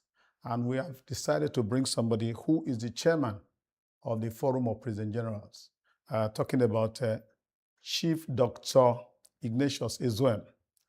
Shitaya, welcome to our studio. Thank you very much. Ignatius Ezeuem, for those who don't know him, he's a teacher. Let's start from there. And of course, it's cool to become a lecturer in the Federal Government of Education Technical. And of course, rose to become the provost of the school and ran 2 terms. An accomplished person, and he has nothing to regret. His tenure was clean by public assessment. I was a journalist in the state while he ran that office, and of course, he did well. Now we're happy he's not only the President General of his community, Idumogo, he's now the chairman of the Forum of President General. So you're welcome to our studio. Thank you. That should be enough to introduce you. Now let's look at President Generals. When they were created, they were told they are not parallel government to traditional rulers. But we hear often of how some traditional rulers see them as a threat. Now, from leading them and from your own experience, what is the situation? How are President Generals being received in their communities? Okay. First of all, I want to thank you also for that encomium. I want to thank the other guests. Thank you so much. Thank you, sir. My dear, President Generals are supposed to be a supplement of the community governance. Okay. And in many cases, they are the liaison between the culturally set up people, that the Council of Obis, Council of Chiefs, Obi Council, and the outside world. The outside world can be government, it can be private. Yeah. But in some cases, we have skirmishes of PG having crisis with the monarch, and that is unfair. The monarch is the head of the community. Yeah. He gave you authority to be in the that arm of the community that is in charge of development. Yeah. And you're supposed to be reporting to him. Okay. If you are reporting to somebody, that person is your boss. Yeah. So you are not parallel. Okay. He's your boss. So any community that does not, the PG does not report to the OB, thinks that he is a separate arm of the college and council's communities administration. Yeah. The PG will run into crisis. We have had 1 or 2, we have mediated, but there are about 2 others yet to be resolved. Now, let's look at it this way. What is the synergy? Let's take, for instance, we say development. The idea of what should be the project, because when we say development, there are 2 ways. Either you facilitate through illustrious sons and daughters of the community to raise funds to do projects, but we know that development is the prerogative of the government, or you facilitate from government. Now, the process of raising the need of the community, give us a prototype. Okay, thank you very much. I will usually use my community. Okay. Because that's example is the best. It's better than precept. Okay. In my community, for instance, Idumogo, I'm the PG. When we meet at the beginning of the year, the ESCO, we look at those things that are lacking in the town. For instance, there was time we had no transformer. Okay. In my community. So, and government... That's no electricity. No electricity. And government cannot provide everything. We know it's the duty of government. Yeah. If you wait for government for everything, you discover you wait for government for nothing. So we decided to go out, reach out to some politicians, our sons and daughters, be able to gather enough money. And we had to, as of today, we have 2 transformers in my village. Okay. That is one. There was a time too. Are they linked to the national grid? Yeah, of course. We have like now. Okay. At the time too, our school building, secondary school, Idmogo missed secondary school. The buildings were blown off. By wind. I know. And we were writing to government. Government was not forthcoming. We were able to raise almost 11 million naira again. And the roof. You have voice in your community. You know, as a PG, this is where you come in. Okay. You have to be begging. Okay. Literally, I was begging everybody, all our sons and daughters, even friends. Lobbying. But no, they call it begging my place. They say, PG, you're always begging. I say, yes, I'm begging. Because you have to stoop in order to conquer. Very well. So we did that. Whatever we do today, anything happening in town, I say, there's a crisis, a problem in town. And we call out, gentlemen, there's a problem in Idmogo. We say, Idmogo matter, now our matter. So all of them go start contributing. That's what we do. And they'll be council. I'm a member of the Obin Council. Okay. I go to their meeting. I attend with them when I'm free anyway. And they always like my contribution. No, you should, because you're a chief. Yes, and I'm a chief. What of those who are not chief? Do you encourage them to go and be Of course, yes, now. Okay. The council, Obin Council is supposed to, because we are heading an initiative arm. Okay. That helps the development of the town. Okay. Talking about the cordial relationship you have with UOB, it's commendable, and I hope that other PGs are taking a cue from you. Just pray. Yes, apparently. Just pray. And it also shows, because when Henry mentioned your trajectory and how that, of course, your community was intentional about making you the PG. Yeah, right. So what can you tell us about who should become the president general of a community? Especially, yes. What's the criteria? What are the requirements? You see, I'm happy that one of you sitting there is also a PG. Okay. And you see, it is enormous. Yeah. You know, it takes somebody who has a big heart to do that job. But once you volunteer to help your community, what it takes is too much. It takes your time, it takes your effort, it takes your finance, it takes your person, your own person. Like there was time I was going, they are lucky I'm now retired. So that is just like my... When did you start?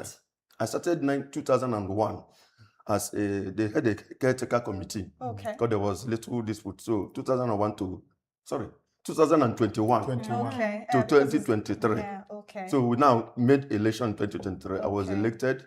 After 3 years, this year, 2026, I was re-elected for a second term. Okay, so it's 2 years. No, 3 years. 3 years. That's what the law says. Yeah, that was the law. So by 2029, I'll be out. Oh, okay. So what happens is that this person who you give as the PG, I've never taken transport money from whatever money comes. I've not taken any allowance for feeding. For logistics? Nothing. Nothing. Except my executive, me, if they meet, I say, okay, anything you could take, please, financial secretary, record it. Okay. But me, that I'm going to the village, go to COB, the money does not come to me. Okay. It's not that it's not what the law said that my vehicle should be fueled, but because I'm committed to helping the community. You elevated your life to a level. Exactly. To plow back. Exactly. And year in, year out, when they give our account, you will not see any place 10,000, 5,000 to the PG for fueling, or 20,000 for accommodation. Nothing. Okay. Now, I guess if his question was coming from the angle of what is the quintessential qualification? For instance, a man who has served maybe the state, distinguished himself in service, and has shown a level of probity and integrity. Of course. I was expecting you to come from that. Okay, no, I was going to enter there, but I wanted to finish this arm. Okay. You know, you see, the picture of a community reflects on the leadership. Yeah. If the governor calls us for a meeting now and sees the PG of Idmogo, you cannot speak good English. You are shabbily dressed, and he has heard a lot about your crime. So you are not comfortable. You are not representing the community well. Yeah. But just like he said, to God, I don't know how to praise myself, but you must be somebody who is above board. Yeah. Okay. If after 8 years, and for information, sorry if I may not be standing modest, for that 8 years, I was the chairman of all the provosts in Nigeria. Oh, chairman of provosts. Chairman of provosts. College of provosts. Yeah, for 4 years. And that time too, there was a lot of money that passed through the tunnel. Okay. But when I finished, I was not invited by ICPC. I was not invited by EFCC. Because my records were straight. You know, because one thing I abhor in life is fraud. I don't like fraud in any aspect, even if it's in my house. My children tell me the truth, I will take you. So such a person, if you are my child, you broke this TV, I'll come and say, Daddy, I've broken this TV. It will pain me. Yeah. But that's okay. No, How next did you time. go? Next time, be careful. Next time, be careful. Don't do it again. I should go there. You have broken this TV. Next time, I will replace it. Okay. So that is the type of person, the type of family I come from. And I transmit it into the society. I am not using myself just to show, no, he knows me, he also knows me very well. So, but such a person who you must make the PG. Okay. There are some instances they make on people who are not qualified. You may have all the degrees. Yeah. So it's not about academic. No. It's a rudimentary requirement. Okay. The main requirement is that you must be above board. Like you say, probity must be taken into consideration. Yes. Accountability and sincerity, and let people see what you are doing. Transparency. There are people who don't like the OB to know what they are doing. Exactly. Now you've hit the nail on the head, because the issue we have whenever we hear that there is a tussle between the OB and the PG, it's you tell us what are the issues that arise in such cases. Very good. You know, most of our meetings we always emphasize that. Okay. In some communities, if there is any palliative sent, the PG will go and be dividing the palliatives without consulting the OB. Okay. And it's not good. Problem. If they bring palliative, like the government was doing at the time, and the parties, they will call me and the youth president. We'll go there. We will take everything to the OB Palace. At OB Palace, I will supervise the distribution. Yeah, I will supervise, because I will give the report back to the donor. So some PGs will not do that. I don't need mentioning a particular town community. You see, some PGs will not do that. Some PGs say, no, I'm in charge of community development. OB is in charge of tradition. A child has a cock, but it grows in an old man's compound. That's right. So if you have the power as PG, it is in obese community. So that's why we have crisis. If you think that you are independent, you are not independent in your community. Oh, interesting. What about finances? Because that's another, you talked about donor funds, rallying funds, even maybe from persons in diaspora even. Because, you know, it's one thing to rally fund locally, but when you are having to cut diaspora fund, you have to be very intentional, because once you show them that you're not utilizing it well, they will blacklist the community. So talk to us also about some of the issues we have between OBs and with financial management in the communities. Okay. When I became the PG, because before me, they had a project account, development account, community account. I said, what is project account, development account? Okay. I brought all of them together onto a treasury single account, TSA. Oh, interesting. Yeah, so every money belonging to us enters that account. Okay. Whatever goes out, financial secretary take the record. So all our monies are in one account, one. Then before conference every year, a month before conference, we will display the financial statement. Community conference. That's right. Yes, we have conference. Every year. Sit down to discuss the account. So we will display it a month to that conference. So everybody will go through. Where income and expenditure and balances. If you have any queries. And before God and man, thank God for that. The whole community have been so happy with us. Nobody has said he paid 1 naira, he contributed 1 naira, it's not recorded. Nobody has said that this 10 naira that was removed is illegally removed. So that's what we do. And we must take a copy to the OB in council. You spoke Igbo. Our elders see how we fed on the journey so far. So we do it. It's like you were in the palace just now. All right, let's come this way. When this thing is not done, because he has talked about his own situation. Yes. But if this process is not followed to the letter, what can happen what have you seen Now, if you don't, communities if you don't around. follow that, you become an enemy to the king. Yes, Okay. now. Of course, you And will even to And the even the even to community. the yeah, because and the community. yes. If Community, they yes. realize you are like that, no. In many places they will form groups, pressure groups that you should go. Yeah. You should be Okay. removed. But why we don't encourage removal because you come through election. Election. Okay. Yeah. And it's not the Obi that And it's appointed you. gazetted by government. A government, exactly. It's not Obi that appointed you. Like in my own case, the day of election, Obi was in the conference hall. That's the whole town. Yeah. Obi in council and the IDU, Idimogo Development Union. Yeah. There are now children that came from outside, Yeah. and it was zoomed live. Oh, So people were contributing from USA, Diaspora. diaspora. Okay. So because that's transparency we're talking about. Yes. Every question before, there's no question for me. They were encouraging you. PG, Yeah. keep, God bless you. Keep it up. All those things. It gives me happiness. Now let's come this way because it's like we're centering on you as a person. Exactly. Now let's look at PGs and politicians. The whole aim, every community, some way somehow has a politician, either in government or aspiring to go to government, who also lays claim to being instrumental to project coming. Now, PGs and politicians, how are they faring in their relationship? I thought PGs are politicians. No. No, because for They me, can for me, decide to be. one of the aspects I wanted to ask him is, if somebody is a PG, can he successfully be a partisan politician? Okay. That means to say, as you are PG now, then everybody knows you as APC man. All right. Can you succeed? Okay. Okay. Yes. Then maybe you handle that question. But then, from this point of view, and I think they follow, you are meant to facilitate projects. And you have somebody in your community, say, for instance, a councillor or a commissioner coming from your community. How does a PG and that one partner in terms of, the dynamics. do I say sponsorship or attraction of projects to the community? Okay. Thank you very much. In the first place, a PG is not supposed to be partisan. Good. Yeah, it must be non-partisan. And you see, the PGs belong to the government of the day. Okay. For instance, when our governor was in PDP, all of us were in PDP automatically. Now he has changed to APC. All of us are in APC. That is any government in power. Really? Yes, that's PG. PGs are members of AGIP. AGIP. Any government in power. So yes. because if you function at variance with the government, you're going to have issues with your community. And whatever the government wants is what we must do. But what is that when the politicians are really meeting, plotting their graph and all those things, you may not be going there. And you see the predicament for PGs. If you are in a party, for instance, in a community, and another person from that community is in another party. Yes. You understand? Yet another person in another party. As a PG, you don't need to isolate these two because they're community members. Yes. Okay. I have known that the government of the day is in this party and I'm there.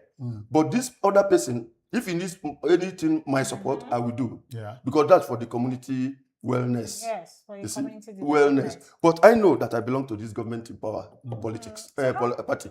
How are you able to manage the dynamics? Because sometimes, what if the person wants you to come all out, to feature in some of their programs or projects as the PG? That's How why do you cannot be you partisan manage? now. How do He you said manage he's a such? politician, but he's not partisan to the extent that will affect his job as pulling the whole community along. If you show partisanship, but at an individual level. Yes. Okay. You cannot separate individual level from the PG. Okay. Because the hood actually does not make the monk. Absolutely. But then the PG, first of all, is Dr. Zwem. The Dr. Zwemness in the PG remains Dr. Zwem in my person. Okay. You understand? So it's the person that matters. What we don't do, you can't see me go out now to start campaigning. But if government says to want people to talk for them, if my village, I'll tell them, come, government in power, we must support government in power. Okay. That's my duty. All right. We've just had the Delta State Economic and Investment Summit. Can you talk to us about community involvement in that summit? Because obviously, development has to be local. If it's not local, then it's not sustainable. So talk to us about how you as President Generals and perhaps the community leaders were carried along. Yeah, thank you. Sometime, I don't know whether it's early this year, the government of the state invited us to economic.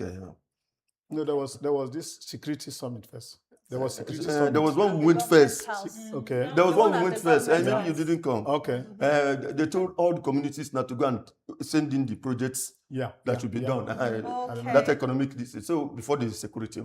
So when government economic council, yes. So we were there, all the PGs. We told them exactly what we have been saying, that the PGs are not being recognized when and they would definitely they will not devolve money to the PG. It's through a commissioner. Or somebody who is from your place. Your own is to be a pressure group so that your community will be recognized. So anything that government is doing is community, it must be community based. For instance, one cry we have in our church, if you go to this, I don't tell Sukwa, what's the name of the other one? Ashama, all those areas. You'll be asking whether are they part of Delta. No, so the PG we have been making moves, writing for government to come and assist them. So that's the pressure we give. There's a commissioner from that place. And so sometimes you tell them that he has not gotten response, that he has made a presentation. So the pressure we mount, we don't blame government much because the laws are too many. Like I said from the statement of this interview, I said that if you want government to give you everything, you will discover you will get nothing. So the pressure is on the government to come to their essay. This summit that took place, I think it's a good theoretical framework. But we are now waiting for actual practical implementation of the discussions. All the discussions were very sound. We usually have good blueprints, but to transmit those blueprints to reality is what actually happens to Nigeria. So, but we know that we have a working governor, and we hope he will use the blueprint to the betterment of Delta State. Let's take a break here. Let's just take a little break, a breather. When we come back, we'll continue with the conversation. Stay with us.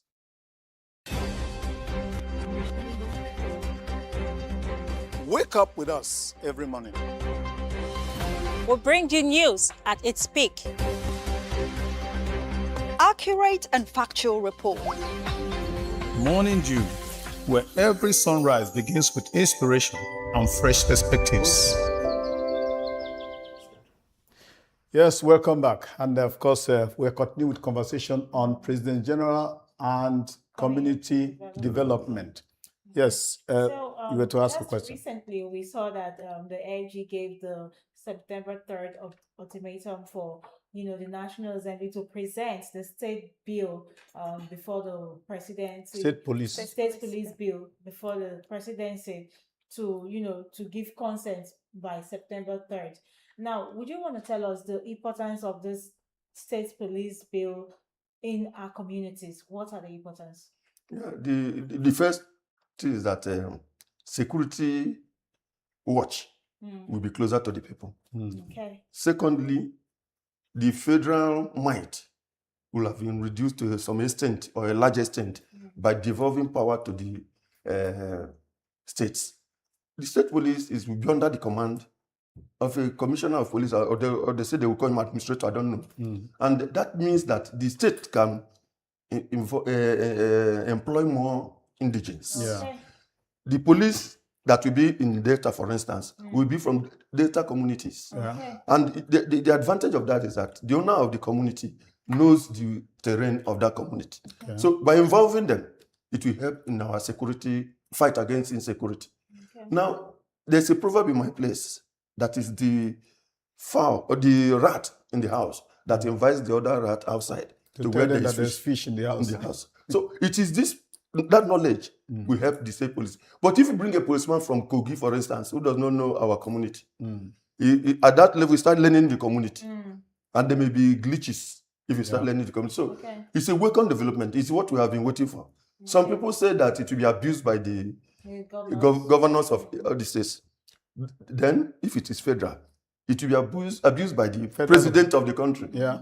So if you leave it for local government, it will be abused by chairman. There must be somebody to control any unit or segment. Yeah. So it's a welcome development. Now let's look at it. To bring governance, it will bring security closer to the people. Yes. At the security summit, one of the things that said was to, magnify the importance of communities in securing our communities. That means to say that in the communities, we know ourselves, we know our people, and we should be able to escalate information from the communities right to government. Now, we know that in the community, we have what they call vigilante now because of challenge of security. Now, the state police, are we going to exclude them from our local vigilante, or the local vigilante will now be integrated into, which one would be the best option? Yeah, I think that would be a government decision. Okay. But no, from your point of from view, my own, okay, very good. As a community administrator. The two will work together. Okay. They have to work together. We don't have only one security fighting force. You have to have different arms. Go to everywhere in the world now. They don't have only one arm for security. So if you have the police and have the vigilantes are even closer to the people. Just like you said earlier too. No, they know the terrain. They know who is an alien in their community. They know the bushes, where to go and pursue people or locate any intruder. So the vigilantes there should be law guarding the existence of the vigilante. No, vigilante. what I'm asking, from your opinion, the vigilantes are already working. Yes. And I don't know how much of remuneration they are getting. Yes. Because whatever they are getting is at the instance of the communities, whatever they are able to muster. I don't think they are in government payroll. Now, if we are talking about state police bringing security closer to the people, would you advocate as somebody, you are not just PG of your community, but you are PG of PGs, yes. You are chairman of PGs. Are you advocating, assuming you are asked to make an input, are you advocating that these vigilantes should now become part of the state police? Or are you saying they should exist on their own while we should have state police? No, we advocate that they should be reintegrated. Okay. And government takes over. Because just like you said, they are not even remunerated. Yes. Most of them is just a voluntary service they do. So government should reintegrate them, give them more training and more exposure. Okay. That will be my own submission. Okay. We've talked about security, and that's very important. I would like you to talk to us also about our forests in our community. Of course, we know we have bushes around. In what way have we been able to ensure that these places are well guarded, especially since we know what's going on, in different parts of the country? We don't want that coming to Delta. So how has our communities in Delta State, how have they been able to guard our forests so far? Okay. You see, in Delta State, for instance, most communities are agrarian. Okay. And because they are agrarian, when they leave their homes in the morning, they have relationship with the bush in the day, and they come back later in the evening to rest. So they're always in the bush. However, there are some forests they don't easily get to because they cannot farm in all the forests. And this is where these criminals come to hibernate. So what I always advocate is, I want to use my community again. If there is any information that our bush people have gone there to hibernate, the vigilante, that's why I said they are very important. They will go to the bush and pursue them. If they have anything they have rated as structure, they will destroy everything. So next time they won't come back again. No, because the forests are too big. They are too big. You can't farm in all of them. So, and most of them most of these bandits, or can I call them terrorists, are in our bushes. One of them claimed when he was caught that the bush belonged to them, the forest belonged to them, that the town belonged to other people. But the bushes and the forest are for the community. Their own. Okay. But they're supposed to be for the communities. So you not come from anywhere you have come to Ejema Nyogo in their bush. You say they say it's your own. That is illogical. Okay. Some time ago, we heard, this is very critical. We heard that, these herdsmen or elders in the bush, they have relationship, or it's in the awareness of the kings of those communities that they pay them money and they paid for it. How true is that? Okay, good. You can know my answer even before answering. Because if you say how true is that, it will be difficult for me to say it is true because I'm not a party to that. But we have had that rumor. Okay. We have had that rumor, and in many cases, we go out and meet the Obi. That we had that you were giving money so that you look the other way. Allow them because that's why they are claiming that the bush belongs to them. So we have had the rumor. We cannot say it's true or untrue but the Obi has not told us that if they are giving me anything. No Obi has said it in our area. Accepted. But we have had it as a rumor finish. Okay. Because if Obi gives in like that, you don't have any moral right to pursue them out of your bush. All right. Look at it, because our time is winding down. Government set up the President General with, a law. And that means they are giving them job to do. I know that in nearby Anambra, they have run that structure for a long time, and President Generals are placed on government salary. What is the position in Delta State? Yeah. Because like you are saying now, you are traveling, is at your own expense. So what is your gain as President General from government that set you up? First, we have made a presentation to the government, and I think the paper will be on the governor's table about PGs and how to reintegrate what this example of Anambra. Let us bring it into Delta.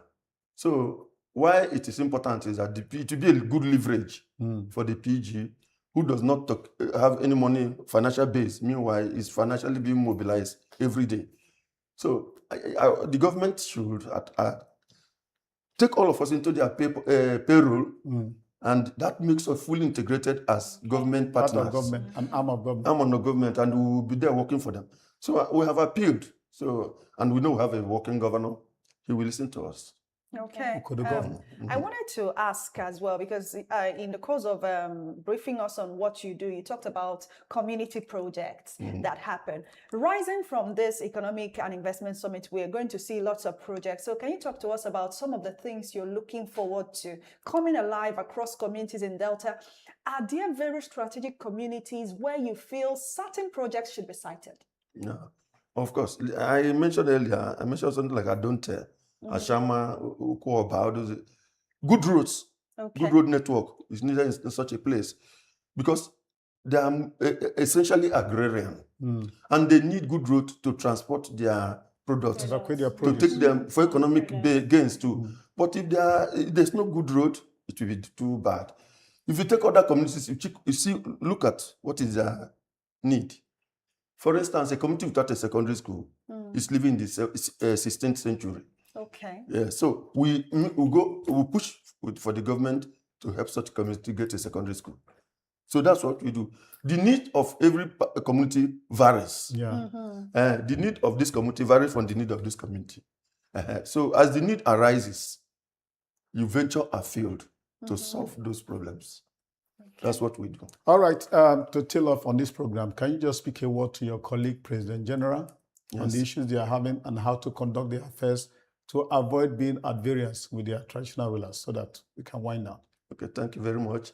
I want to salute the courage of President General essentially in Delta State for being resilient in our job, in the work we do, because it is not easy. However, I want to let us know too that we are PGs in a community where there is a ruler, where there's an owner. We are not the owners of the community. Yeah. But we are working, complementing the effort of the Obin Council. So I want to encourage us not to be at loggerheads with our traditional rulers. If there's need for loggerhead, be on the receiving side. You cannot be the authority. That's not true. You cannot be the authority of the Obi. So I want to admonish all of us, let us keep faith and keep working in good relationship with our traditional rulers so that things will work out well. All right, thank you for coming, Chief Dr. Ignatius Ezue. Yes. Of course, you're a known person in Delta State. We thank you for coming. Maybe as time goes on, I want to bring you again and find out how we are progressing, since you have from now to 2029, like you said. Yes. All right, viewer, that has been our program for today, and you heard the conversation that we had today, and I hope you profited from them. Of course, Ify, what's your take? It has been a very interesting one. Of course, we're counting on everyone. If you see something, say something. Security is our collective responsibility. Let us ensure that our neighborhoods are safe. Make sure that anytime you see anything that you are able to escalate, because you might not just be protecting yourself, you might even be saving a community. Have a beautiful day. Yes, success. And I want to come from this angle, because we won't just sit down and watch our essentials, go down the drain. We see where doctors want to propose to go on strikes, and now the ASU are also, planning strike. So we want to beg or, appeal to the federal government to look into this area of essentials. So we have our schools well developed, the teachers well looked out for and well paid, all wages, accrued to them, due to them, and also our doctors. They should be well paid and well taken care of. Thank you and have a beautiful day. All right, that's our program for today. Of course, we'll always pay tribute to our young guys in the control room, and Kechi Chukudi, of course, Uzochi Okere, Chika Ikechukwu, and Aaron Ojefo. Thank you for being there. And management of Dott TV, thank you for always the privilege. We'll do it again tomorrow. Viewer, remember to tune in. Bye for now. Wake up with us every morning. We'll bring you news at its peak. Accurate and factual report. Morning Dew, where every sunrise begins with inspiration and fresh perspectives.